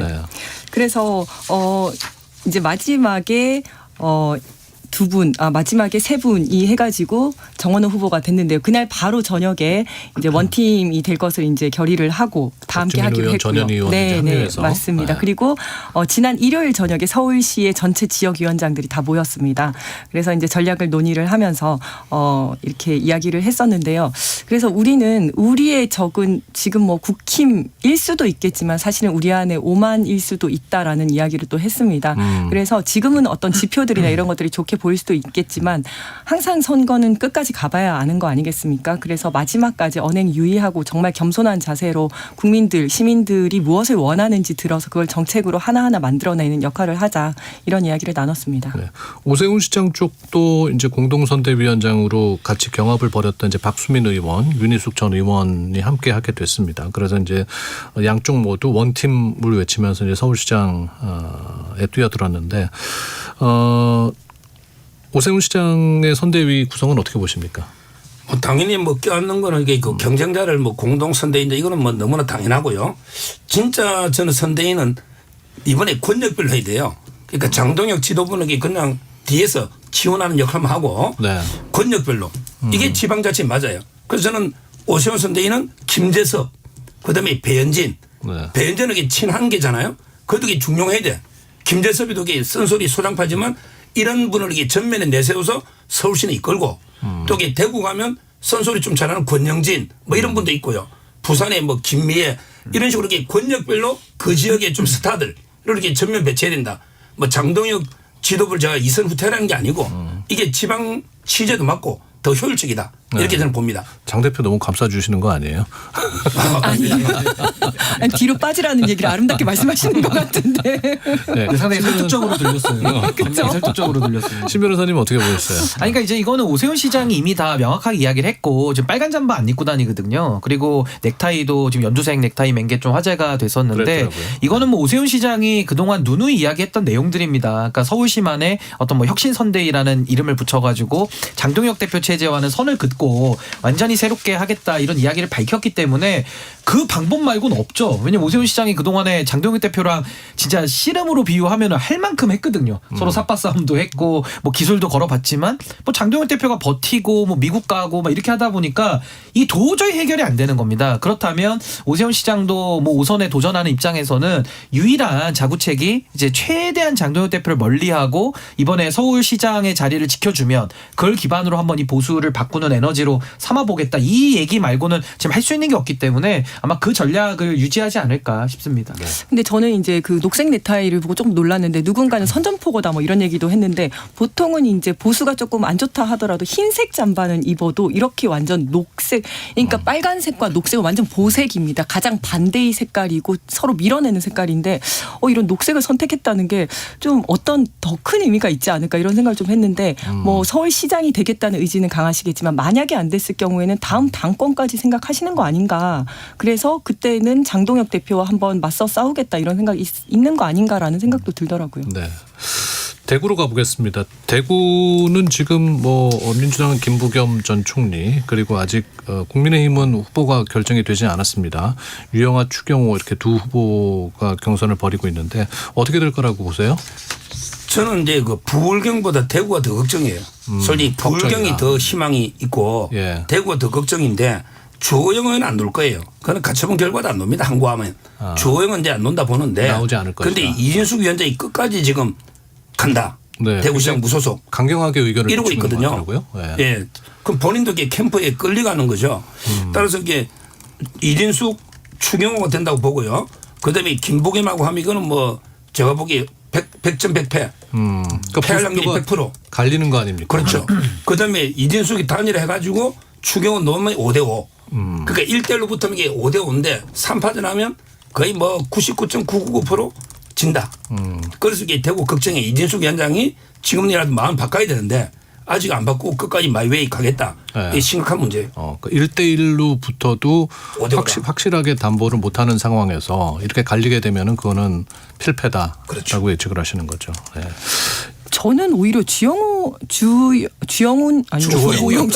의원님이 무소속으로 나오지 않을까라는 생각을 했었거든요. 지금 5선이시죠. 네. 6선이시고 부의장까지 하시고 그러면 다음번에 국회의원을 다시 하시기도 좀 이제 어려울 것 같고 그러면 이번에 승부수를 던지시지 않을까 무소속으로 나오지 않을까라는 본인은 생각을 굉장히 강하게 피력하고 계시고 난 무소속으로도 나오겠다라는 의견을 강하게 얘기하고는 있지만은 근데 문제는 대구가 명분을 강조하는 도시이기 때문에 법원에서 만약에 인용이 됐는데 경선을 안 붙여주면 나올 수가 있어요. 근데 법원에서도 이미 기각이 된 상황에서는 전 주호영 의원이 섣불리 움직이기는 매우 어렵다라는 생각이 들고 아까 우리 서 변호사님께서는 대구가 더 걱정이다 이러셨는데 저는 대구도 걱정이고 부산도 걱정일 것 같거든요. 그러니까 무슨 말이냐면 대구도 지금 김부겸 후보를 놓고 보면 국민의힘이 둘로 나눠지는 거 아닙니까? 근데 둘로 나눠지는데 보통은 유권자들이 민주당을 맡겠다. 그러면 유권자 단일화를 해버리는 경우가 있는데 이진숙 후보랑 국민의힘 후보면 유권자 단일화도 안 통하거든요. 왜냐하면 이거는 내부 싸움을 바깥에 나와서 하는 장외전이기 때문에 마찬가지로 부산 북구갑도 민주당 후보가 이제 결정되진 않았지만 한 분이 갈 건데 그럼 여기서도 한동훈 전 대표와 또 국민의힘의 후보가 또 대구와 똑같은 모델이 발생이 돼요. 그러다 보니까 팽팽하게 붙으면은 이건 유권자 단일화도 어려워진다. 그러면은 소위 말해서 어부질이라고 하는 민주당이 자력으로는 이기긴 어려웠지만 표가 분산이 돼서 이기는 형태가 저는 두 지역 다 나올 가능성은 매우 높아져 가는 거 아닌가 싶습니다. 그러면 대구시장은 민주당 측은 회심의 미소를 지금 짓고 있는 겁니까?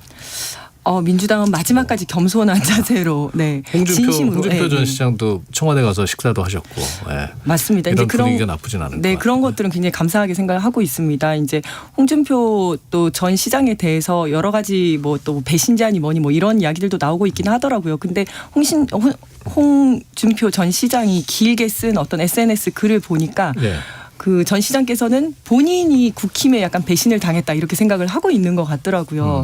그래서 어쨌든 그 아주 대구의 원로 보수 원로 인사시고 또 전 시장이시기도 하신 분이 이렇게 그 민주당의 후보를 지지하는 거에 대해서 굉장히 감사하게 생각하고 굉장히 긍정적으로 보고 있습니다만은 결국 마지막에 또 결집이 일어날 수 있기 때문에 마지막까지 굉장히 긴장을 놓지 말고 열심히 해야 된다고 생각하고 있습니다. 서로사님 홍준표 시장은 배신자입니까? 그렇죠. 제가 여기 단호하게 배신자라고 제가 이야기했고요. 보수 정당에서 5선에 경남도에서 2번에 대구시장에 당대표 2번에 대선 후보까지 하신 분이 그 이번에 경선에 불복하고 하와이 갔다가 여기에 탈당하고 마시도 우물에 침을 뱉고 그러면서 김부겸 지지하고 그러고 뭐 백수라고 밥 처한다고 이재명 대통령 만나서 한 자리를 구걸한 거죠. 이거는 내가 일하고 싶다는 말은 한 자리 달라. 총리든 총리급이든 이렇게 저는 보거든요. 이게 배신 아니면 뭐가 배신입니까? 그렇게 얘기하신 분들에게 홍 시장이 참으로 괘씸하다 그랬다는 서 변호사님도 괘씸하다. 저도 또 반박했습니다. 자, 경기도 이제 넘어가 보겠습니다. 경기도에서 이 장면이 좀 눈에 띄었어요. 정청래 대표가 유세 현장 갔는데 김용전 부원장이 등장을 했단 말이죠. 근데 이 아마 유세는 초대를 받지 않았는데 김용전 부원장이 자발적으로 갔던 걸로 보도가 됐거든요. 네, 맞습니다. 근데 이제 보통 초대를 하는 거는 거의 지역위원장 정도 올 거냐 안 올 거냐 이제 확인을 해가지고 자리를 준비하고 하고 나머지는 각자 후보가 되고자 하는 자들이 그냥 다 옵니다. 와서 그냥 거기 다 있는 거고요. 그래서 그 어떤 지금 정식 직함을 가지고 있지 않기 때문에 초대가 되지 않은 것도 맞고 그렇다고 왔다고 해서 이게 이상하게 보일 것도 아닙니다. 여러 분들이 많이 오시기 때문에 그런 자연스러운 상황으로 생각하시면 될 것 같습니다. 근데 지금 재보궐선거에서 이제 출마를 원하잖아요. 김 부원장이.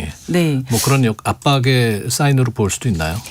뭐 이제 본인은 약간 그런 자신의 그 하고 싶어하는 마음이 좀 어필되기를 바라면서 아마 오시지 않았을까 생각은 합니다만 일단 당에서는 아무것도 아직은 결정된 것이 없습니다. 그래서 전략 공천위원회에서는 지금 여러 분들과 지역을 놓고 이제 고민을 하고 있고 또 최고위원회에서도 지금 고민을 하고 있는 걸로 알고 있습니다. 김용 부원장의 이런 움직임 어떻게 보세요?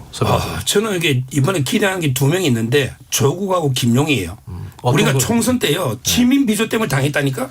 그때 친민 비조로 지역구는 민주당 다 찍어라.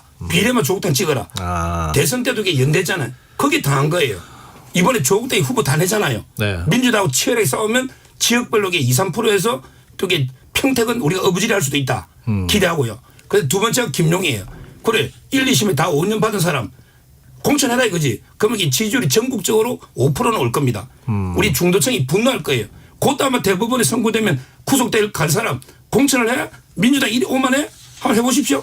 저는 김용 공천하기를 정말 학수고대하고 있습니다. 아니 근데 그게 김용 부원장의 케이스는 좀 특이한 면이 있죠. 그러니까 조작 기소와 관련돼서 이제 국정조사도 하고 있는 상황이고 또 대법원에서 참 희한하게 아주 이례적으로 좀 1년이 넘도록 결론을 안 내리고 있는 부분도 분명히 있기 때문에 이 부분에 대해서는 뭐 통상의 원리대로 뭐 재판받고 있으니까 나가지 말아라. 이 논리가 저는 통하기가 매우 어렵다라는 생각이 들고 다만 이제 민주당이 지방선거 공천은 그래도 무리 없이 잘 해온 편인데 이 전략공천과 관련돼서는 너무 지금 시간을 끌어놔가지고 사실은 지금 발이 묶여있는 후보들 사실상 당에서 자당 후보들의 발을 스스로 묶어놓은 격이기도 하고 물론 지금 내보내는 분들의 이름은 화려해요. 뭐 송영길 전 대표나 뭐 이광재 지사 뭐 이런 분들인데 그분들이라고 할지라도 자기가 내려가는 어떻게 보면 생소한 지역구잖아요. 그렇다라고 한다면 그 지역 현안도 알아야 되고 간담회도 해야 되고 또 조직도 꾸려야 되고 이런 시간들이 물리적으로 좀 필요한데 그런 부분에 있어서는 뭐 정청래 대표가 이제 고민이 많이 돼서 끌어오는 면은 좀 있겠습니다만은 저는 공천을 이렇게 끌 이유는 전혀 없는데 너무 끌어온 거는 좀 생각을 더 달리 해봐야 되는 거 아니냐 그런 생각이 듭니다. 일단은 약간 설명을 드리면 지난주까지 그 지선에 대한 공천을 했었습니다. 경선이 저희가 다 경선 원칙이다 보니까 다 경선을 하고 결선까지 가다 보니까 지난주까지는 그 지선이었었고 이제 이번 주부터 전략공천이 본격적으로 시작됐다라고 생각하시면 될 것 같습니다. 곧 나옵니까? 네, 네. 예.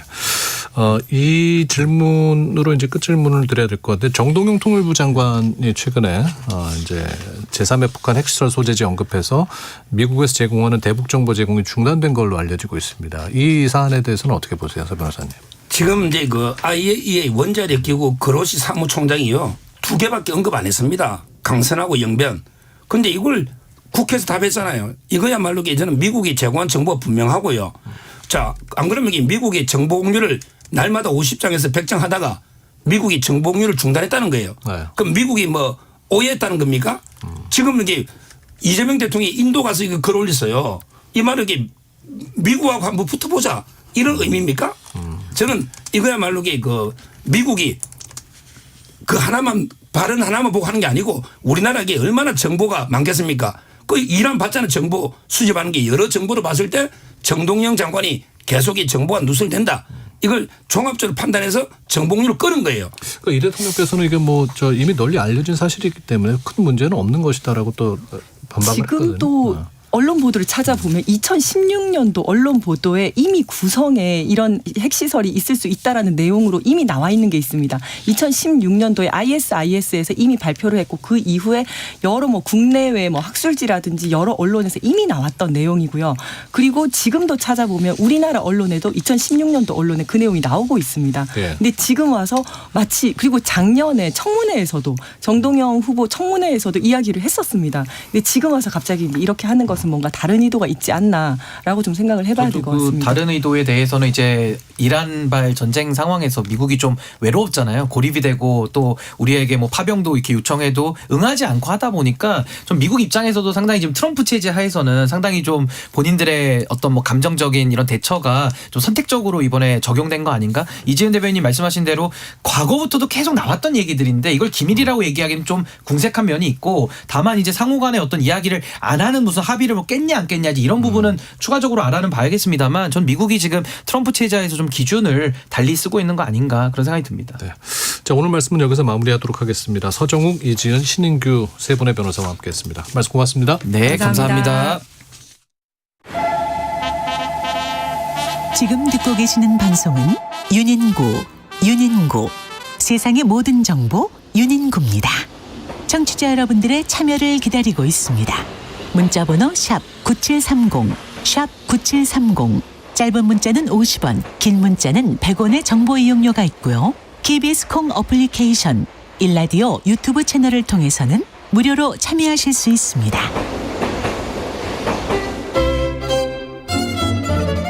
월급만으로는 부족한 당신에게 윤부장의 복덕방. 어서 오세요. 월급은 꼬박꼬박 받지만 등기부등본에 제 이름이 없습니다. 윤 부장의 복덕방, 부동산 시장 한 방에 싹 정리하고 또 우리 같이 집 걱정 끝내보죠.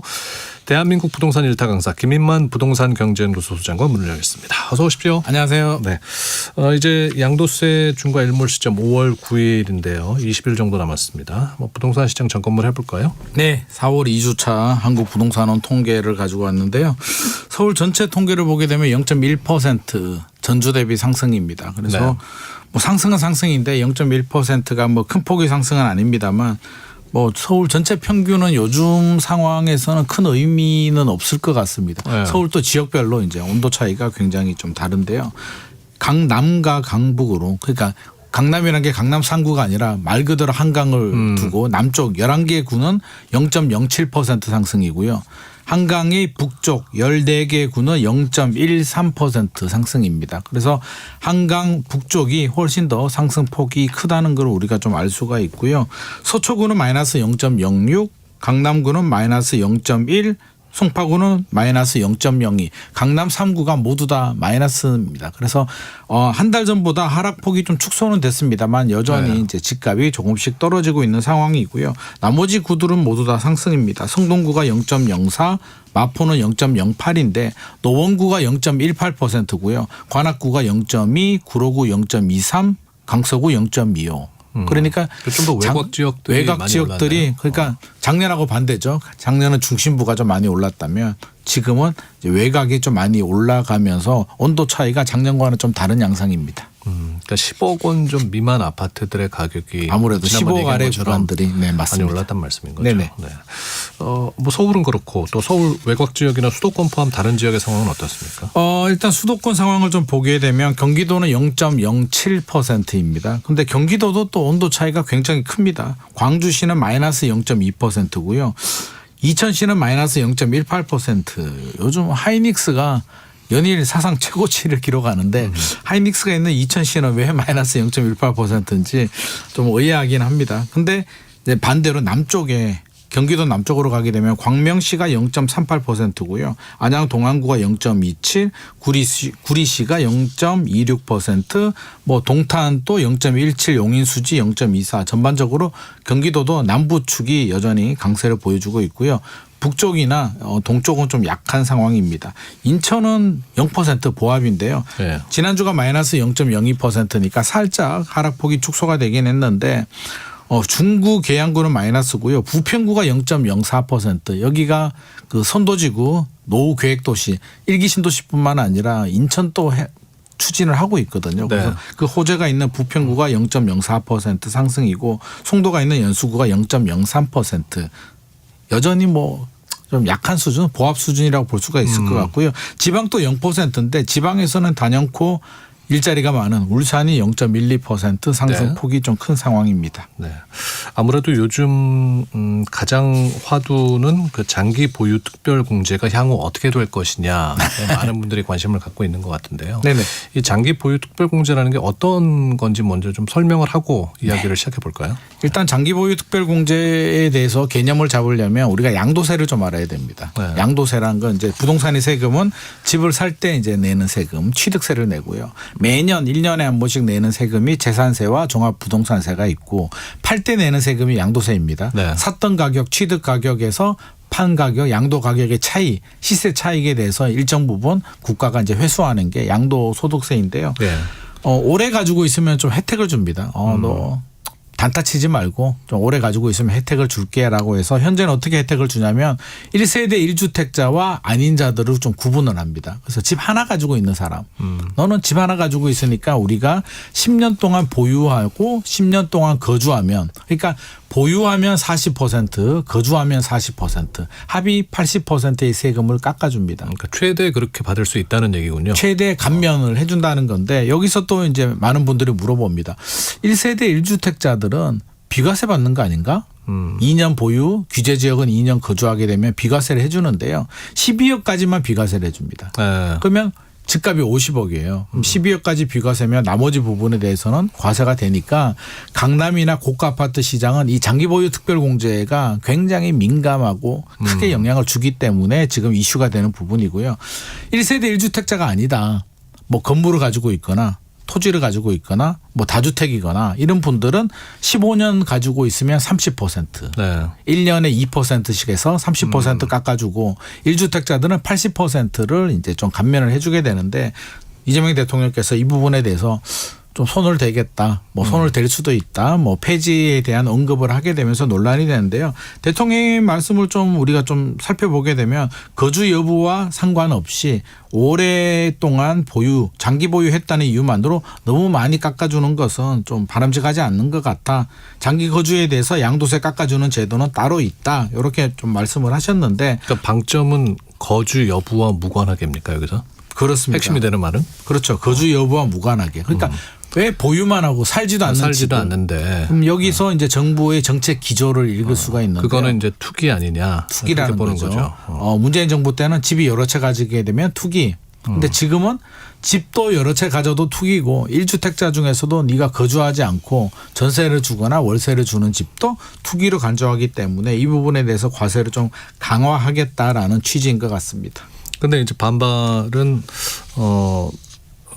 단순히 그 오래 가지고 있었다는 것만으로 양쪽 의견이 좀 팽팽하긴 합니다. 그래서 집주인들 입장을 좀 살펴보게 되면 우리가 투기를 했나? 집 하나 가지고 있는데 하나 가지고 있는 집을 5년 뭐 거주할 수도 있고 10년 거주할 수도 있고 거주하다가 사정이 있어서 애 교육 때문에 뭐 강남으로 이사 갈 수도 있는 거고 강남에 사시는 분들이 자녀 다 키우고 외곽으로 전세 주고 자기는 전세를 갈 수도 있는 부분인데 1주택자까지 왜 투기의 대상으로 보느냐. 그러니까 집 하나 갖고 계신 분들의 불만이 있을 수도 있을 것 같아요. 그렇죠. 굉장히 기분 나쁘다. 그리고 집값을 내가 올렸느냐 뭐 이런 말씀을 하시는 분들도 있고요. 또 반대쪽 의견은 그래도 너무 크지 않냐 세금이. 세금 시뮬레이션을 좀 해보게 되면 가정을 한번 해볼게요. 20년 전에 4억에 샀어요.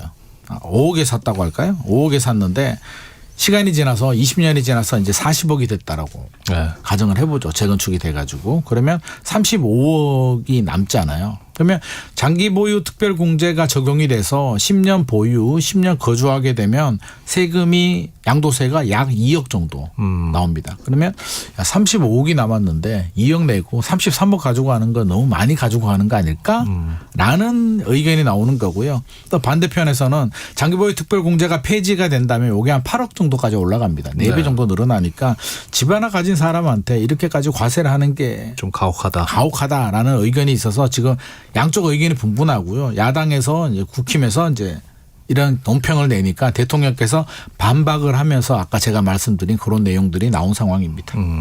그러니까 이 장기 보유 특별 공제가 만들어진 이유가 있겠죠. 애초에 다 이유가 있습니다. 이유가 있는데 이제 하나씩 살펴보게 되면 일단 부동산은 주식하고 다르잖아요. 주식은 사고 팔고 하면은 그게 정상 거래인데 부동산이 사고 팔고 하면 시장이 교란될 수도 있고 뭐 그걸 투기로 간주합니다. 그래서 양도세도 1년 미만 보유하게 되면 70% 중과세가 적용이 됩니다. 그래서 단다치지 말라는 건데 오랫동안 가지고 있는 실소유자한테 어떤 혜택을 주겠다는 건데요.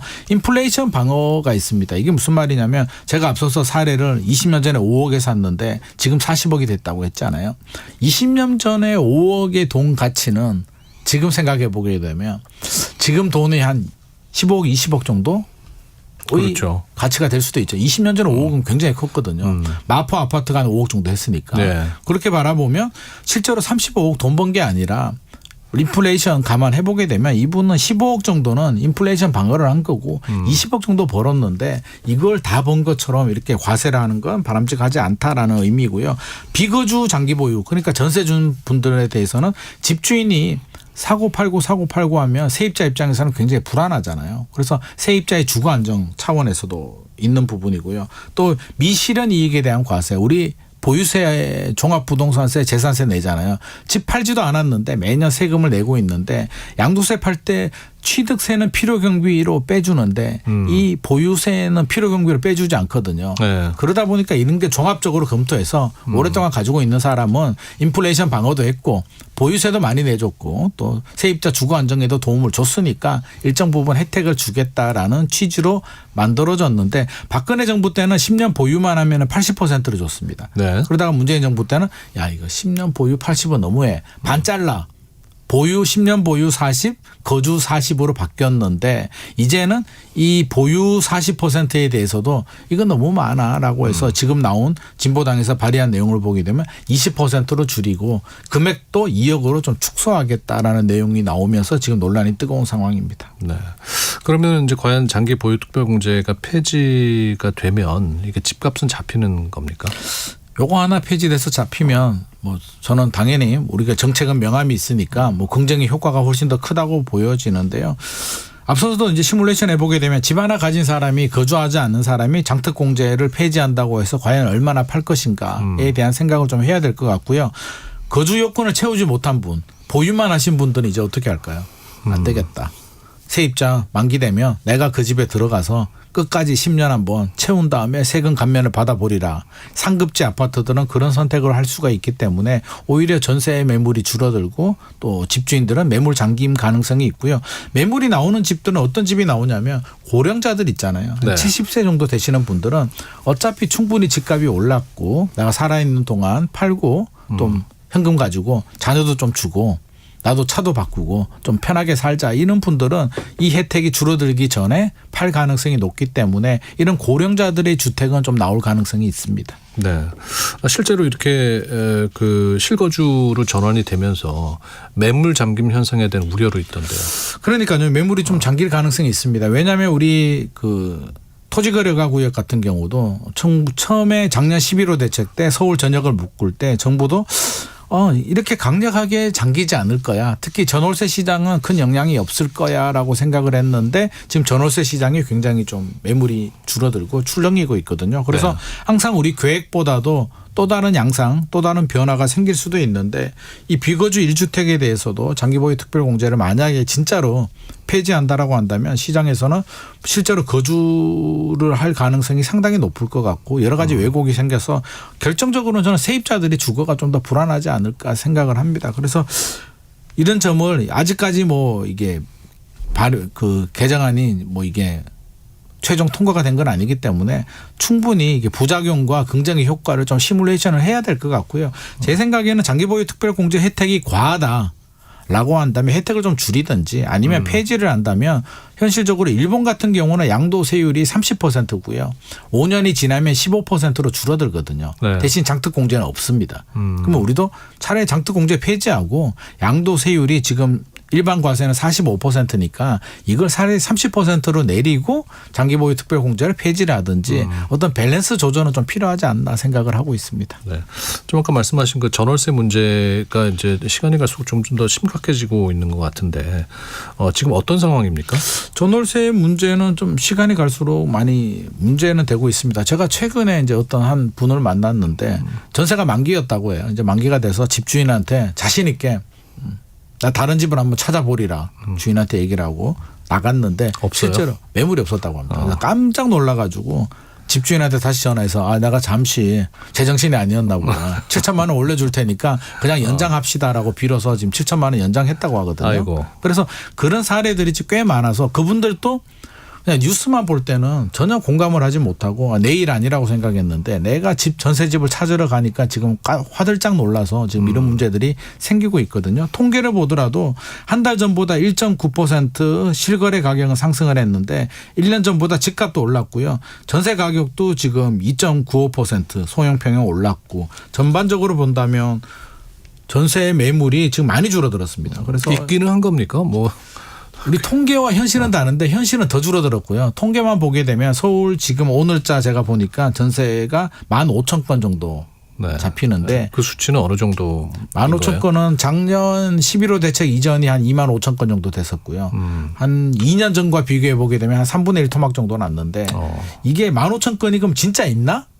말씀하신 것처럼 이거는 이제 아실이라는 기관에서 매물을 그냥 총 합계한 거거든요. 중복도 매물 있는 것일 수도 있겠네요. 중복 매물도 있기 때문에 현장에 가보면 실제로 15,000개도 없을 것 같고요. 지금 작년 11호 대책 나오고 토지거래 허가되면서 줄어들었는데 저도 줄어들 줄은 알았는데 제 생각보다도 더 빨리 줄어들고 있기 때문에 좀 당황하는 상황인데 이런 상황이 당분간은 좀 더 이어질 것 같고요. 이런 상황이 되니까 이제 오피스텔까지도 전이가 돼가지고 오피스텔 가격도 또 올라가고 있습니다. 그래서 전체적으로 막 영향을 주면서 전세 매물이 없어지다 보니 전세 가격도 올라가고 네. 월세도 올라가고 왜냐하면 집주인들은 또 월세로 바꾸니까 네. 월세로 갈 바에는 차라리 그냥 대출 받아서 집을 살까라고 해서 15억 아래 아파트들 앞서서 통계에서 서울 외곽이 많이 올랐다는 게 결국에는 꼬리에 꼬리를 물고 이제 이 문제에서 모든 게 다 연결이 되고 있기 때문에 이 전월세 문제가 15억 아래 아파트 시장에도 똑같이 영향을 주고 있습니다. 네.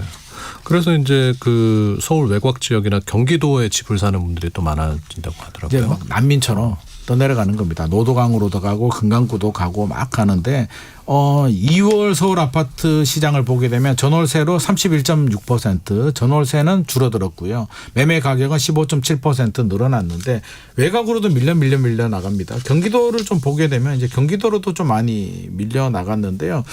일단 올해 경기도 집합건물, 아파트, 오피스텔 매수자 중에 서울 거주자 비중이 15.69%. 네, 항상 이게 상대적인 비교가 중요하니까 2월이 14.52%, 네. 한 달 만에 1.17%포인트가 더 늘어났고요. 2022년 6월 이후에 3년 9개월 만에 가장 높은 수치라고 합니다. 그렇군요.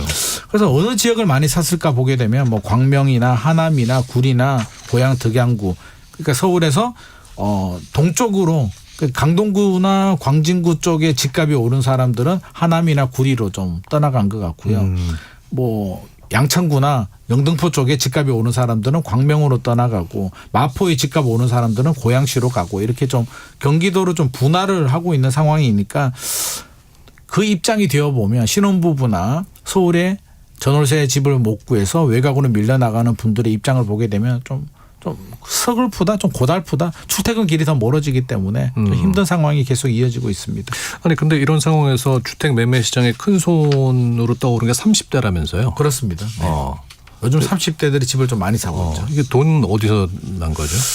저도 그게 궁금해가지고 좀 찾아봤거든요. 분명히 제가 30대 때는 돈이 없었는데 요즘 30대는 무슨 돈으로 샀을까?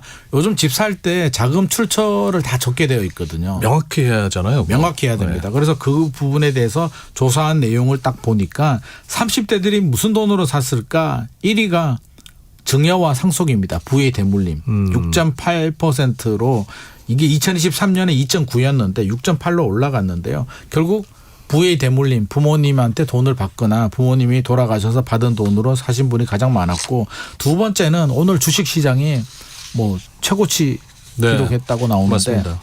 그 돈이 주식이나 채권, 요즘 30대들이 재테크를 굉장히 잘하거든요.